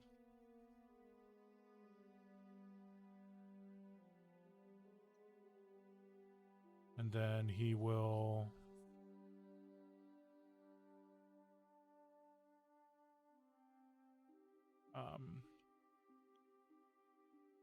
he'll hold up the note and be between a couple fingers and say, well, we have more evidence that Lord Greywater is up to no good. Not that we needed any more, but I don't know if we wanted to go to the king. It seems like we're gathering evidence against Greywater, if that's what we want to do, but... Can I just say, though, Greywater's dumb because he keeps writing things down and leaving evidence potentially around. Dumb. Well, while I totally agree with you, Forkuppa, he is, I heard some little kid say this the other day, the big dumb. I think he's more arrogant than dumb. I think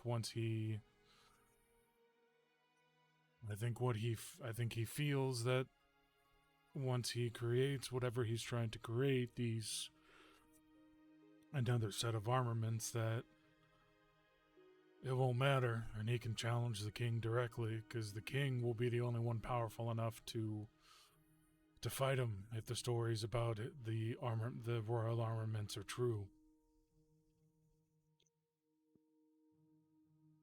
We need to figure out how we can stop him. Kieran looks around. Take this to the king. Not yet. No, don't do that.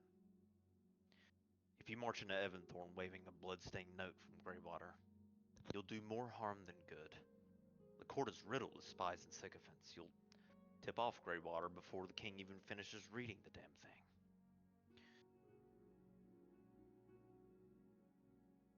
He isn't just a noble with a grudge, he's embedded in the fabric of the kingdom's power. He has some influence over the court, friends in high places. Princess Leora, for example. And trust me, he'll see you coming long before you reach the throne room. We can't do that. But Karen sighs. I guess I have no choice. I guess I should probably explain to you what exactly the Protector Blueprint does.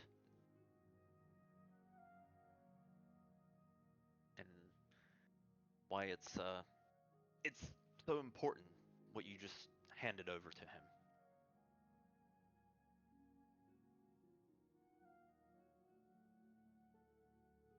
And in a roundabout way, he will explain to you the Protector Blueprint as I will reveal to you the handout. So, Karen will go into great detail explaining the Protector Blueprint.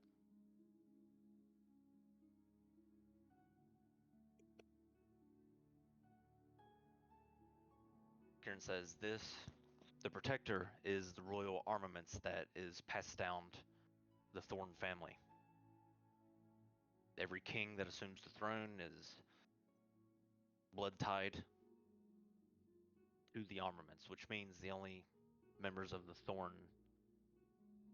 family can wield the armaments once they become king.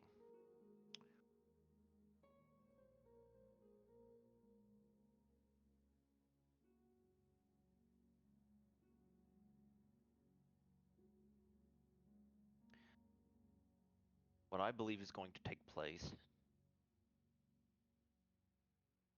Greywater is if he is able to forge his own protector through the great forging, he does not have to do the blood tie, which means anyone could use it, and he could bring about tremendous devastation.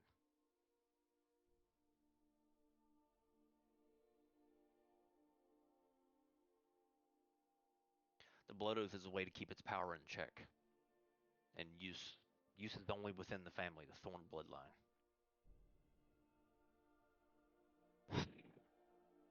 I guess I might as well tell you this now. I am one of the king's. Well, I am his firstborn son, but I am ineligible for the family lineage because I am a half-blood. I am illegitimate. That is why I joined the mandate.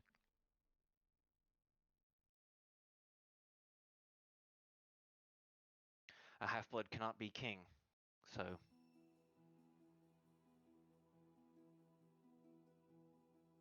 I tend to work in the shadow and pursue other avenues in my life, away from the king and his influence, and away from my siblings, and pretty much forsaken all of my royal ties for this. I mean, I don't know about you guys, but I'd rather have a quote unquote illegitimate halfling than full blood ones. So, shape up, do better. Get your house under control. Not my house anymore. So Kieran says, it's not my house anymore. I'm turned away from that. A long time ago, and I have no right to march into Evanthorn. I have no authority whatsoever, regardless of being the king's bastard son. He left me and my mother a long time ago anyways. And after she died, he didn't come to bury her, nor did he attend her funeral. She was a low-born elf after all. Why would he?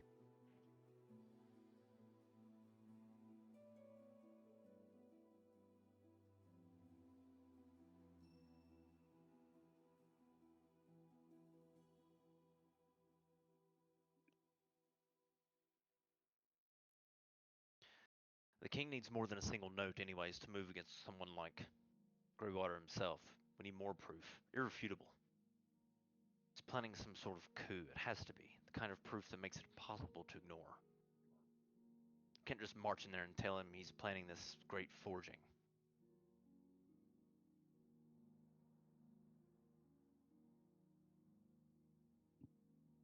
I mean, we have the Durkar logbook that, lays out his demands and plans, and, if the king's not a moron, he could probably put the dots together.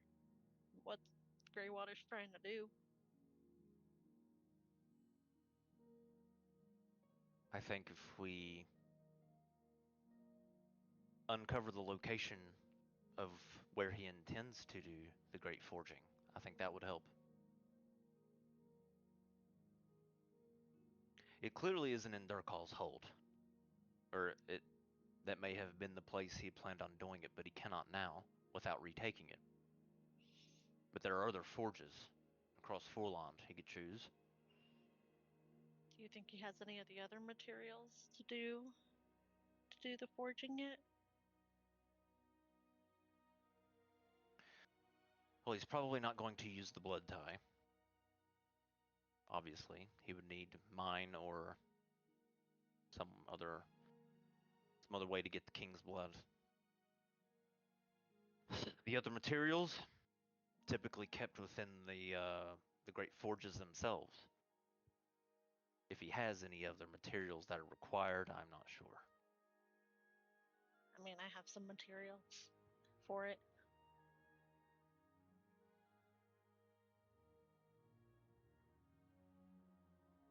Well, Calder didn't seem to care much for the materials that you had, if you knew about them.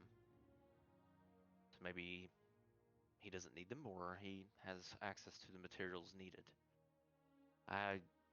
I doubt that he's went so far as to acquire essence from the guardian dragons. That would take quite the pull.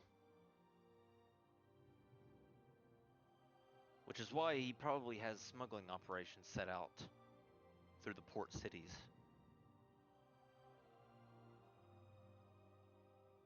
Could disrupt smuggling operations and find out, if we can, where he intends on doing the great forging next. Didn't you say, or not him, but not talking to Kieran, but to the rest of the party, didn't they say the winner of the Coliseum thing would get something from a dragon?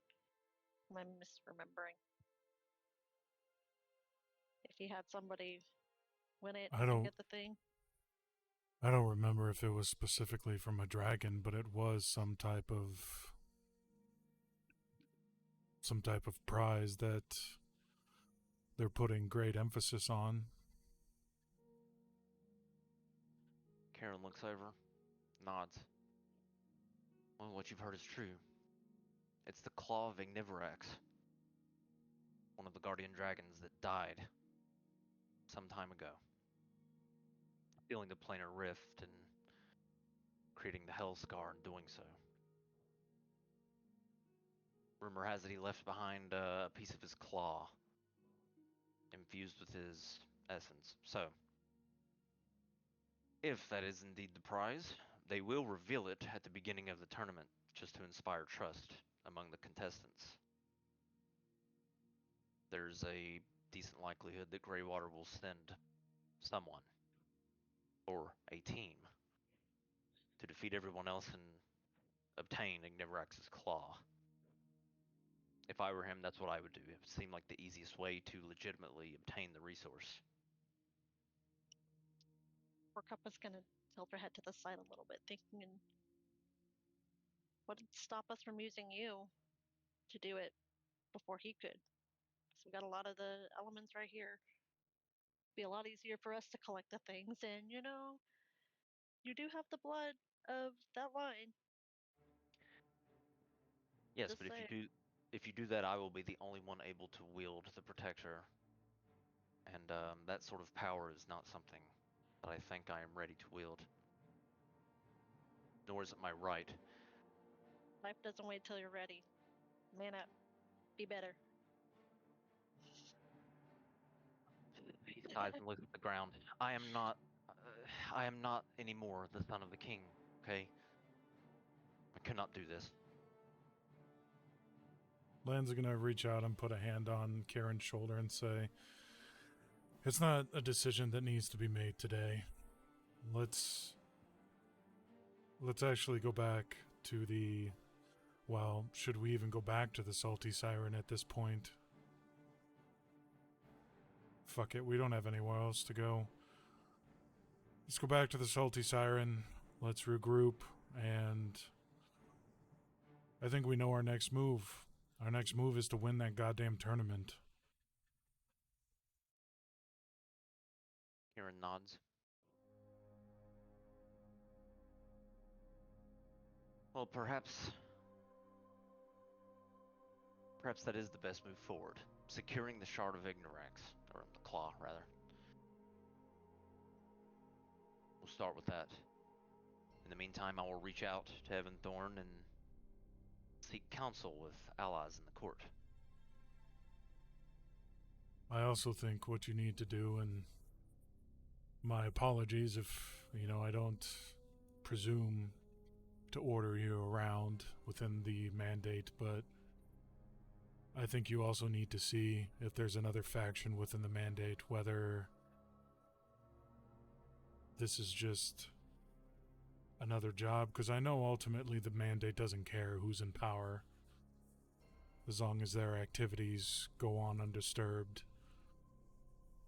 And so I think you need to find out if the mandate is just, hedging its bets, or if there's a faction within the mandate who's trying to take power while we go and kick some ass in this tournament.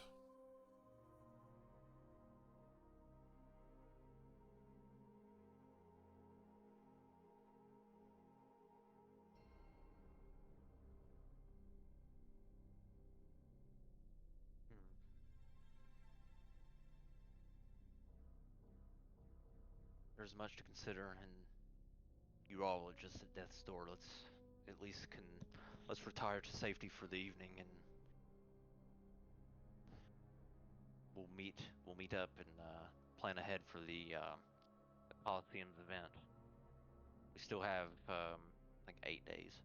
Still have 8 days or so to plan. Until then, we'll do some reconnaissance within the mandate and see what I can find. See if there's higher ups that have been issuing hits for those carrying the Protector Blueprint, and if that's the case, maybe I can get some sort of trail leading back to some answers. Someone connected to Greywater, which would have issued this hit on us. It'd be a nice use of my time. Sounds like a plan. All right, let's head out. Right, so you guys head out, and with that, we will end the session at a near TPK and relinquishing the Protector Blueprint over to Calder Voss. And in defeat, you regain your sort of regroup and regather your senses and try your best to rest. And then we'll pick up from where we left off from here. That was a great session, man. Yes. Very close, very tight, almost TPK. So, yeah. We'll see what happens now that Greywater now has possession of the Protector Blueprint. Well, everyone have a good night, and we'll catch y'all next week. And a good week. Bye-bye.